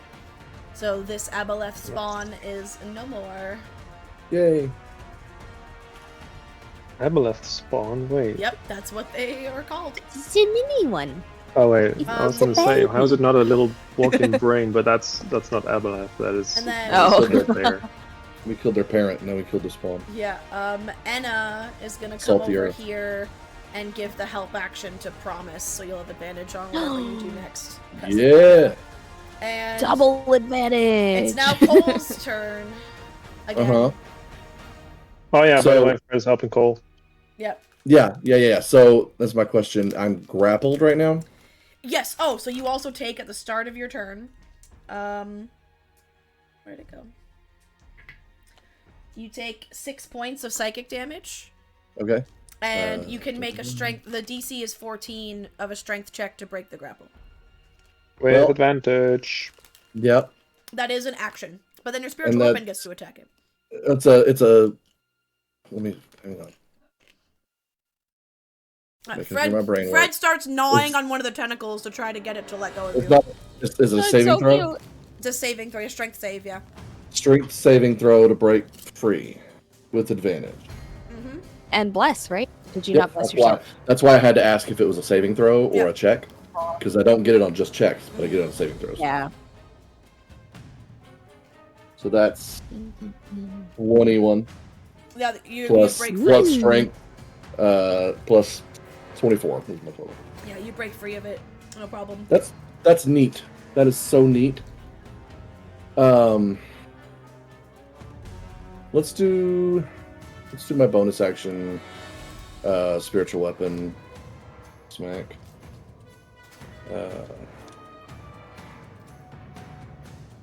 What's this? 26 to Hits. hit. Mm-hmm. I like that it kind of looks like a scorpion tail. It does a You little gotta be bit. fucking. You gotta be kidding me! I rolled another 1 on the fucking damage dice. Oh. 5 total damage, and that pissed me off. So instead of trying to attack it again, like that, I'm gonna need a Constitution saving throw of 17 Okay. as my body starts to glow. Okay. with little sparks, little static discharges around my body. Almost was a nat 20, and then it rolled over to an 8 for a 12 total. Oh. Yeah, that's a fail. So that is going to, as I cast Word of Radiance, it's going to take... Excuse me. This many. 2d6 plus a... Where's my thingy? Another d8. So we'll grab my d8. And then I think... No, I can't use that. Oh, they're not undead, are they? No. That's fine. That'll be enough, I think. How does... It's 11. That's just enough. How would you like to finish it off? I like to think that it's right next to me. I swipe its fucking bullshit tentacles off of me, and as my hands are on its tentacles, pulling it away, my body starts to, like I said, glow and spark all over it, and I just send lightning damage into it. It's radiant damage, but it's like in the form of lightning where it just sizzles it. So you swear you borderline start to smell calamari in here, and both of these things now look like pretty roasty toasty. Their skin has some blackened patches. They having a bad time. Right, battle music gone. You are now left to look over the kelp forest at your leisure. Maggie's gonna go right for their stash and start to undig it where they hit stuff. Everyone else can make an investigation check for me to look around. And I assume that the things don't have anything on them. Well, make your investigation check. Oh, I will.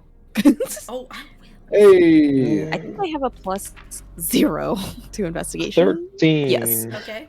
I rolled a 15. Okay. I rolled an 18. Okay, there's nothing on either of their, other than their spears. They did have some spears. They were regular spears. But other than that, you and Cole at the same time, promise, while looking around, find, that you do find the Aboleth horde that Maggie mentioned. So part of why they chose to hide it here, because there's already, loot hiding here, and clearly, given how much the Allegiance people have been around, this stuff was missed. So they figured this area was easily obscured. You both find, together, not each individually, find a large, pouch/sack that has 156 gold pieces. And then on top of the loot Maggie's about to pull out, you recognize a ruidium shield and a ruidium short sword in this pouch. And there's also a brooch pinned to the garments of a water-bloated human corpse next to it, which is wearing Allegiance of Allsight insignia. And the brooch has, magical, a visible... the rest of the corpse is, waterlogged, bloated. The garments are kind of, damaged, but the brooch still looks, shiny and new, so it stands out. So your best guess is it's magic.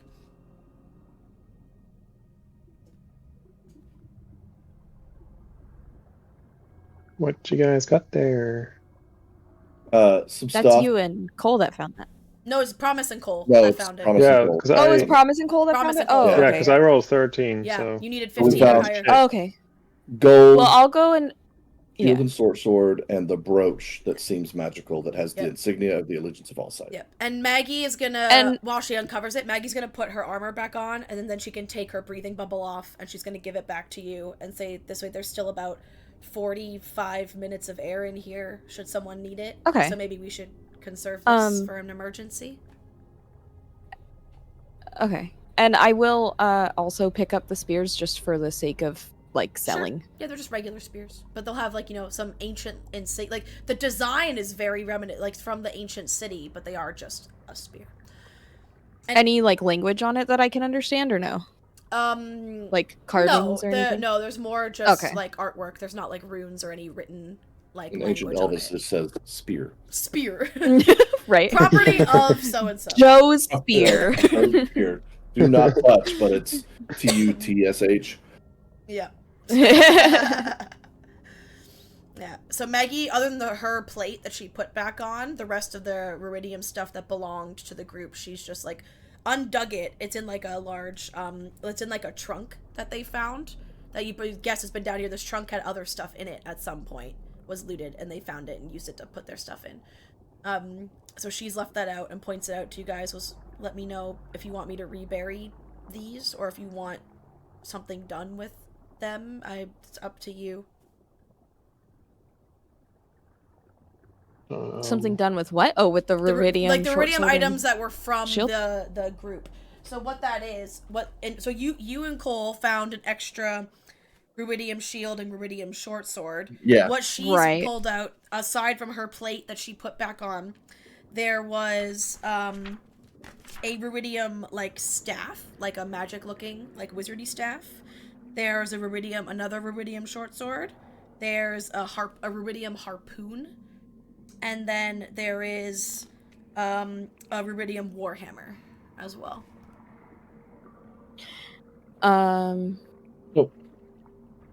When Maggie put her armor on. Yes. No, we do not have a bag of holding. No, you don't. I was just saying yes to like responding to Than's thought. Right. Yeah. So was there any visible change that went over her other than she just put it on and then took the bubble off? There was no change.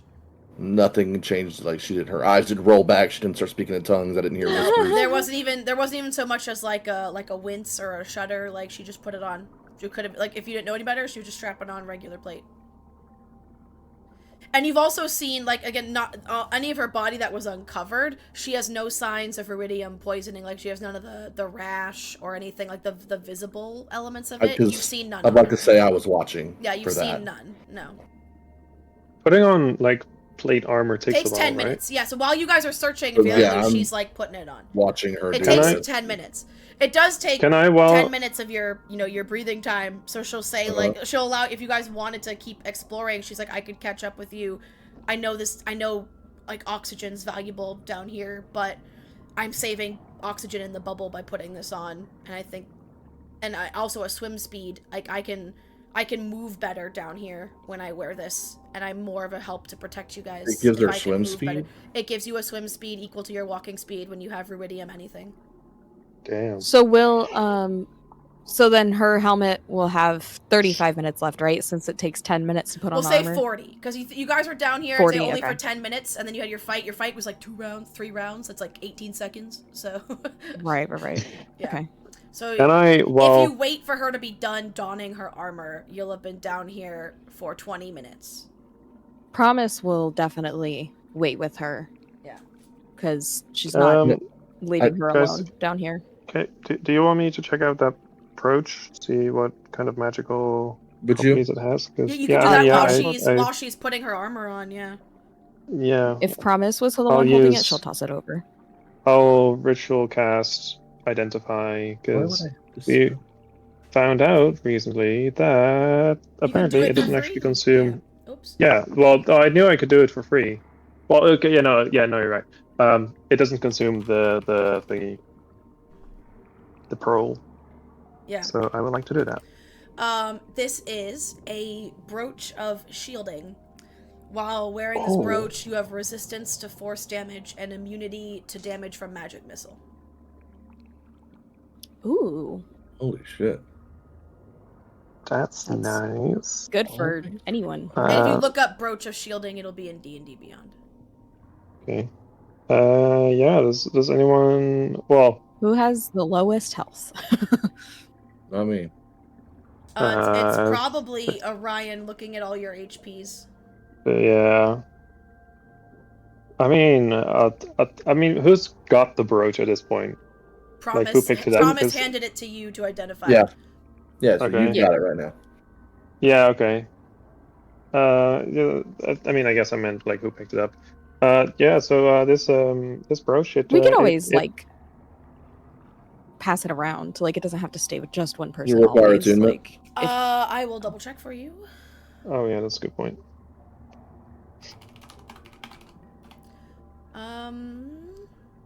Requires attunement, yeah. Okay, yeah, so then passing around is a bit harder. Yeah, so this brooch, it shields against, like, force damage and, like, magic missiles. Pretty useful. That's pretty cool. Do I keep. you think I'm looking at the shield, and every piece of evidence that Cole is seeing is that it's fine, but he's also seen it not be fine. Yeah, like Sorry, rubidium as- bad, as but rubidium Maggie also sees you- advantageous. Yeah, Maggie sees you eyeing the shield, and she's like, I'm not, a super educated person on the ways of magic items, but the best way I can describe it, because I can see your quandary on your face there, is when it works, it's great. In moments where things go wrong, mistakes are made, or you drop your focus, it's like you can feel it kind of pushing back on you, and we've been able to just fend it off so far. It's never felt like anything overly aggressive other than what happened to Irvin. How are you able to fend it off? It was a battle of, much like when those creatures just now tried to get in your mind, and when you're able to withstand and keep them out, it's very similar feeling. How long does it take? It's been pretty instant. Like, it's only happened to me once since wearing the plate, and it just was a distraction, really. But again, everyone's experience has been a little bit different. We also, by the time I felt it, I knew to be prepared. Irvin, being the first to encounter it, didn't know and was not in a good state of mind when he had encountered ruidium the first time. But it happened only once to you, but you only just put it on. I meant in the past days before when we were down here. I hate to keep doing this. I want to insight. Go for to it. See if she's hiding or withholding anything about this. If she's being completely truthful or half truthful. Yeah. I have no idea. I'm 11. Does my passive 17 pick anything up?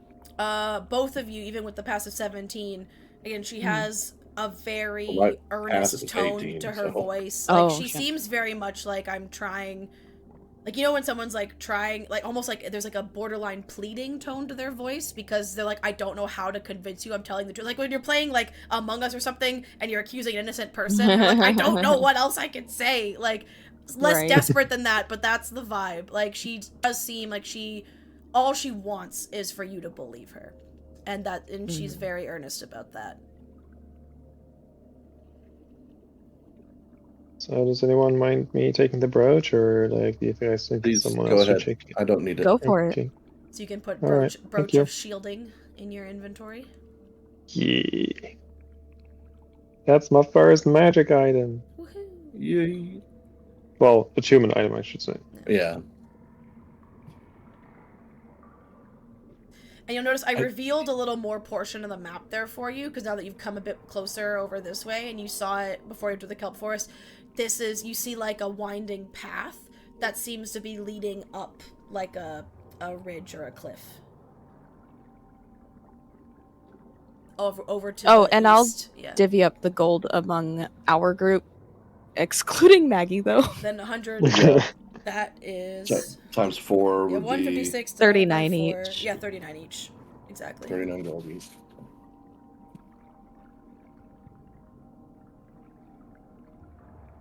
If you want, I can read... I'll, try to be discreet about it, but, she'll see and she doesn't. Yeah. Maggie's like, if you want, I can restash those items you found with ours, unless there's anything you want to take with you.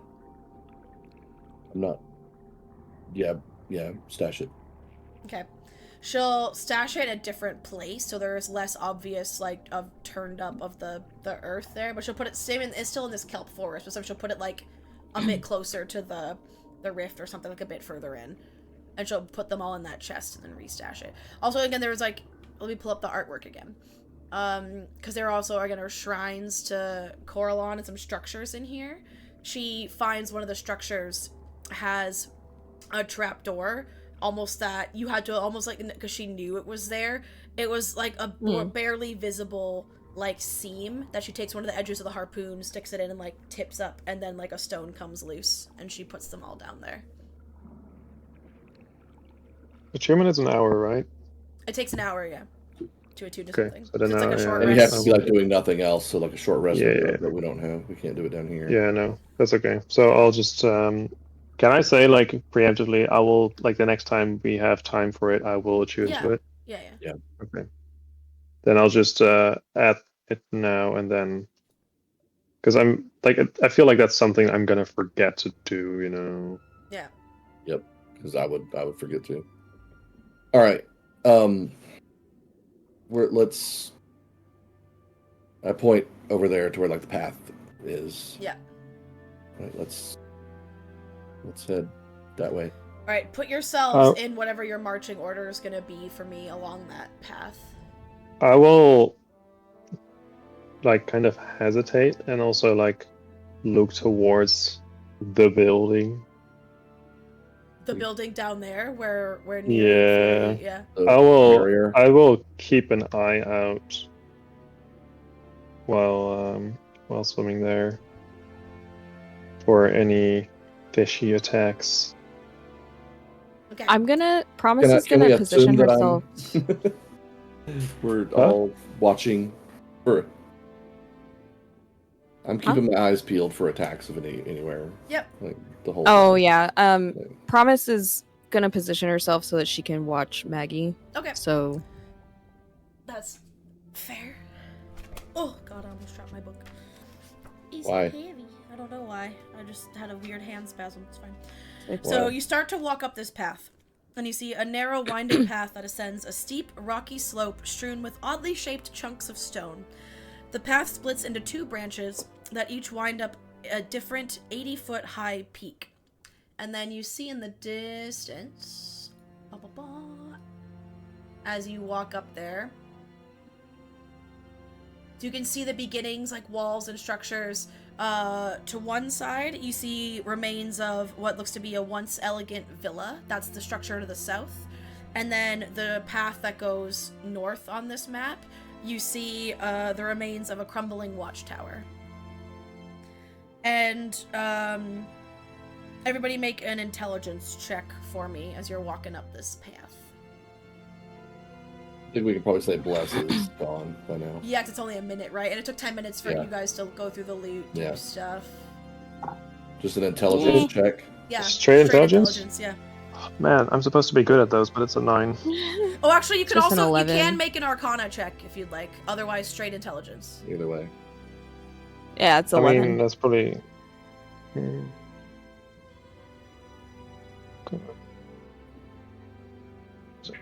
Promise is very averagely Oh, smart. that is so much better. That's suddenly a fucking 17. Okay. Nice. Orion. 18. Oh, Orion and Cole got 18. Orion and Cole, you're looking at these weird chunks of stone as you walk up. Because at first you're like, it's a rocky path. It was like, you know, crumbling from the cliffs or whatever. But then you notice a lot of them have, like, not naturally occurring shapes. It seems like the edges still seem to be rounded and smooth on a lot of them, but that's like you're underwater. Water wears things down. But then you start to see some, like, slightly, like, more longer, elongated pieces. Then you see ones that resembled, like, that one. Is that weird to you? Does that one almost look like that one could be a hand? You start to realize these look like very humanoid body parts shaped of stone, and you do know of and you start to recognize signs what you would believe to be petrification. Shit. At some point in time, these were body parts of living creatures, if you had to take a guess. This is weird. Don't love it. Team vote. Which way do we go? I said we go to the villa, but It's a little bit of a shorter walk. Why not? Okay. Wasn't that where you guys saw the other weapon, Maggie? Oh yeah, actually Mag's like, oh yes, that is, and that is also where we saw we have ruidium weapons. I don't know if it's worth going there. There was literally, imagine the biggest jellyfish you've ever seen in your life, but now imagine it has teeth. Wait, where did the teeth go? Like the jelly head, the round part, split in the middle, open, big mouth, teeth. Ew. Disgusting.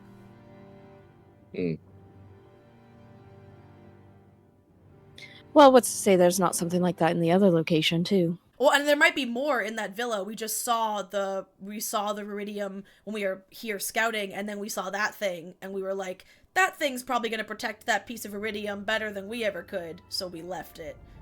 We didn't check. I don't know what else is in there, but. Well, I leave it up to the rest of you. I mean, didn't the old lady say something about voices east? To the east. I mean, it makes sense that, like, if there's voices there and they would be able to help, that they would probably be friendly to the elf lady, right? Because she's elven and like that's the deity of elves, right? And You could be trapped by this creature. The tower is to the yes east there as well, so like she could have meant either one of these places. Exactly. Both this whole side of the map, both structures are still east of where she was. That's my point exactly. So, since she pointed us that way, she seems to be nice. We've bought stuff from her, so she's a nice person, I think, right? So, would it be safe to assume that maybe she meant to go to the tower thingy? Personally, Go ahead. If there's multiple people, I have lived in an abandoned watchtower before, and let's just say it's not very roomy if there's more than two. So my guess would still be that they're at the villa. I'm of two minds. One is like, one we know there's danger, the other is an unknown. Yeah. That's also my thought. My other mind is there's danger everywhere here, and no matter where we go, we're going to run into something. True, but one danger we know for sure. One is a mystery. And the other one we don't know for sure if there even is danger. The devil you know, the devil you don't. I still vote Villa. Okay. But I am... Anna! What do you want to do? If only, yeah. I'm not passionate about this choice. It's just here. I guess. I don't really care which way we go, but we can't take too much time talking about it because we're going to run out of here. Yeah. Yeah, true. Alright, so are we gonna find a fucking... Is there anyone who feels strongly about any direction? Because that will be the deciding factor. When you talk about going to the villa, Maggie does look real hesitant. Like, would that look like, oh, if we have to? Like, she's gonna go. She's not contributing to this conversation, because she's like, I'm here to prove a point, I'm here to back up, but she definitely doesn't try to hide her, like, no face when you suggest going there. She's genuine. She genuinely looks scared of it. Yes. Briar really wants to beat up a giant jellyfish. Also really wants to. But there's also, like, I feel like we're going to go to both locations anyway eventually because of who we are as people. That's true. So yeah, it doesn't super matter to me. Promise is trying to stay neutral, thinks that since at least Maggie has some sense of familiarity, that could be an advantage with the jellyfish situation. With my... Go ahead. I'm sorry, I thought you were done. Oh, no, that was kind of it. Like, she'll go with whatever the rest of you guys decide, but that's kind of where she's at. And she does express that. Like, with my proficiency in history... Yes. Would I know anything about this creature she describes?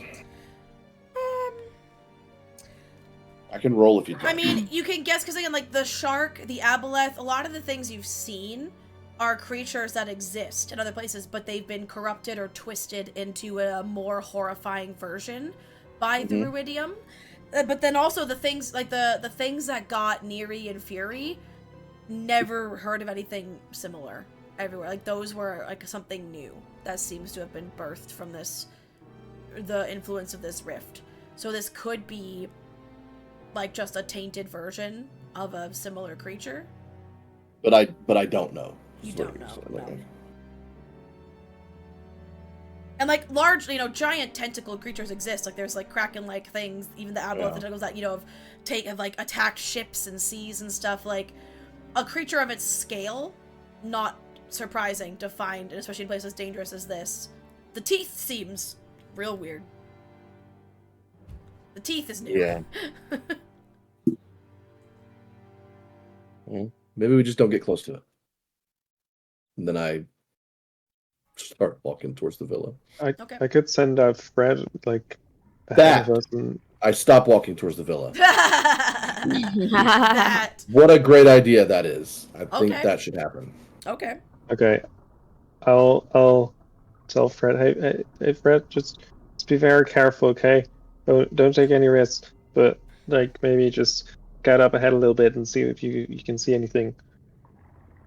Apparently, there's a big jellyfish monster with teeth, so stay away from the teeth. Yeah, hold up. I'm just checking something. Okay. You send Fred, and he goes, and again, all these things are crumbling. There's lots of holes in the walls. There's whole wide open portions of roof. So Fred will go, and he will see this creature. Ooh. When it wants to load. Mine's taking a long time. There we go. So, what the fuck? Don't like that. So Fred sees this. And you can see through Orion sees this. Not necessarily it's not necessarily holding the petrified person, but it's he sees I will like audibly squeak when I hear that. And which is weird, and like... the other thing he notices, it seems to be kind of like it's slowly kind of scouring through this villa, like its tendrils are picking over petrified remains of creatures, like it's looking for unpetrified food, like it's looking for leftovers, like maybe it recently fed. He does also see there is a rubidium massive great axe embedded in the top of it and like sticking almost like out of its head, and it's like sticking out at like a 45-degree angle. It's like so beneath like the dome or the bell of the jellyfish, which have spines coming out the top and then opens the bottom to see teeth coming out the bottom with a weird flesh-like. The position and placement seems to be like a tongue, but it doesn't look at all tongue-shaped, and it has more tendrils of weird half-organic matter, half-rubidium coming off of this tongue-like structure, and its tentacles stretch up to 60 feet long, and some of them are barbed. Guys, that is nightmare fuel. I describe it. I'm trying to describe it, but like even my description does not do it any justice in how horrifying it is. It's pretty bad, not gonna lie. And I'll tell Fred to come back. Fred will come back. All right, so I can. Okay. Oop-a-doop-a-doo. Cole is thinking about this thing. There is a big iridium axe in its head. Whoops, that's not. I meant to go to this one. That's a picture of the temple you've already seen. There we go. And now that you've seen it, I can reveal its token. There you go. Oh, man, every time you show something, we have to zoom in again. Oh, I'm so sorry. Yeah, it's fine. Oh my god, that thing is massive. The tentacles alone are 60 feet long. Yeah, fair. It big. Wait till I tell you the name for this creature later. Oh no. I can't decide if I want to do with this or not. Based on what you just relayed to us, and you seem utterly disgusted by it. And Maggie goes, I told you when he says that. Maggie's like, yeah. Then I vote we don't go to the villa. Also, Fred saw lots of those, and this time much more obviously petrified creatures. So it's a reasonable guess that this is the creature that's petrifying people as well. Yep. Oh yeah, there's also a lot of petrified things there. There's lots of like, at first it's like, there's a lot of statues. But... You see, like, there's a whole I can be invisible for an hour now because I have the thing. But we can deal with that later. Yeah. We could go invisible, I guess. Yeah. We have that option. But let's just go the other way. Roll. Yeah, we can come back here, when they say right? be invisible, Orion specifically, roll Ooh. a nature check for me. Nature. Oh, that's a natural 2. All right. As you see, he I'm not even gonna look what my nature is. Yeah, no. He as Cole suggests that, you're like, that doesn't sound like a terrible idea. Yeah, I mean, why not try and get in, get out? I don't even know what I mean, just like looking for tablets for that lady. Like what? Yeah, or maybe I guess something to let us get through this barrier. Yeah. Mm-hmm. But we now know what's over there. We don't know what's over on the other side. Maybe just go check out the tower first, and then Yes. we can Send Fred always ahead decide there to come too. back. Yeah, we can do that too. I don't mind. We just don't have forever is the only problem. Yeah, that's true. But I'm sure our tattoos will have more charges, right? Certainly, they last longer than an hour, right? Yeah, I'm sure. And I technically have an extra 45 minutes or 40 minutes. Yeah. Thanks to Maggie not needing. Oh, we don't know how long. Now 35. We really don't know how long. Well, right, but the other one's not getting used. Yeah, so. your current one has 35. That's still that one sticks at 40, but yeah, okay. Yeah. All right. Well, let's. I'll send Fred to the other one then. Okay. And look through his eyes again, buddy. Just be careful. Just look. Don't show yourself. Just be careful. You go to the watchtower. He sees a watchtower perched on a high hilltop overlooking the rest of the sunken city. Roughly 30 feet high, definitely used to be taller, like it's unevenly broken around the top, and there's no roof. So you can Fred swims up to look over from the top and is like looking down. Part of it is collapsed, leaving the remaining structure with a jagged crown of loose-fitting stone, and there's a single stone door leading in at ground level. And there he sees a crumbling staircase. It follows the inside walls as it climbs to a 15-foot high balcony. That's what these arrows on the side are. Like, there are stairs on the edge that go up, and that little semicircular, smaller area is a balcony. Right. And then the stairs keep going up but disappear. So presumably they went to even higher levels of the tower that have since crumbled. Fred also sees various armed wraith-like spectral forms moving about inside the tower, like a battle-ready garrison that doesn't know the war is long over. Floating a few feet above the balcony is a pale spectral orc, seemingly dressed in military garb. All of these are ghosts. I will relay this information. I feel more comfortable with that. The orc is wearing, again, like, commander, like military. The ghosts beneath him, almost like the people he would be speaking to or commanding, are wearing similar military garb but less ornamented, so they're less important than him, it would suggest. And there is one ghost who seems to be dressed in non-military, like regular robes, like regular pedestrian ghosts amongst the crowd. What race is that one? They're all orcs. Okay. Well. And you've also seen in that mural in the building where Neri and Fury died, there was lots of artwork depicting elves and orcs living together. So in this city, your guess is elves and orcs both lived in whatever this ancient city was. Well, I mean, that seems a lot more promising than freaky tentacle thingy with spikes.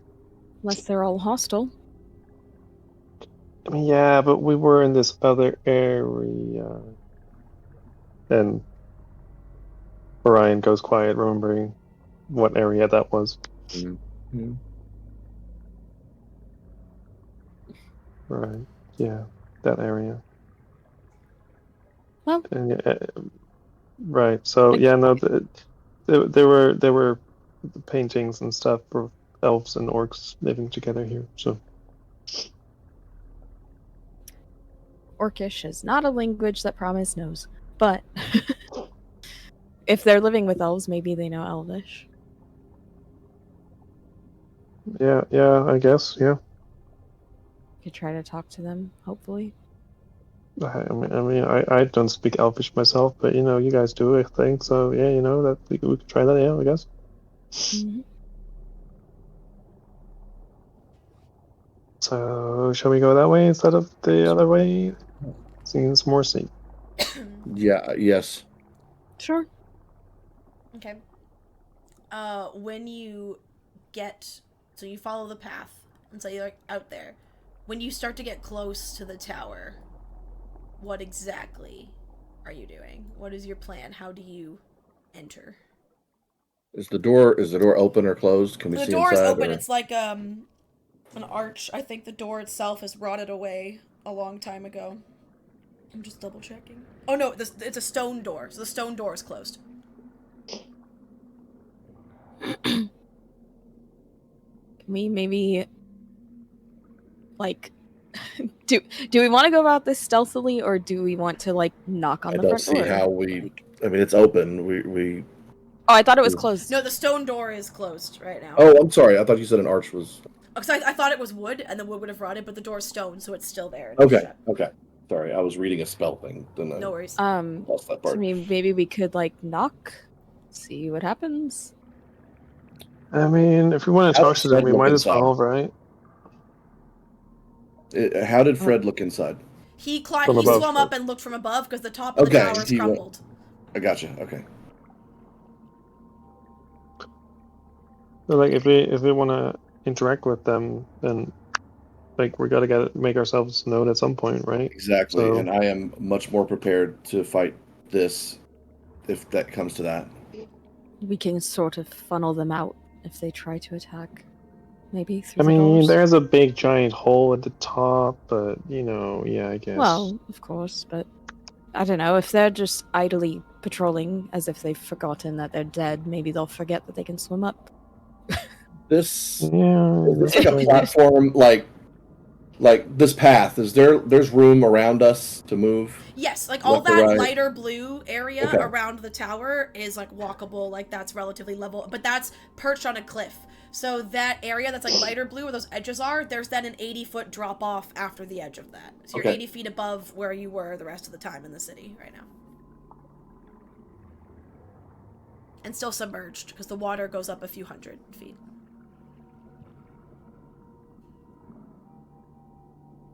I just want to fight all of them. XP. I also want to fight them, but if we don't have to, that'd be great.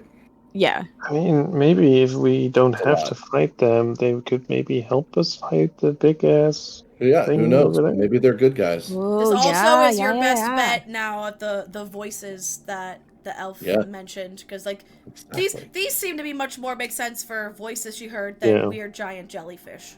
Yep. Yeah. Speaking of voices, we haven't heard any more whispers and stuff, right? Since Diaboleth's death. No, you have not. Okay.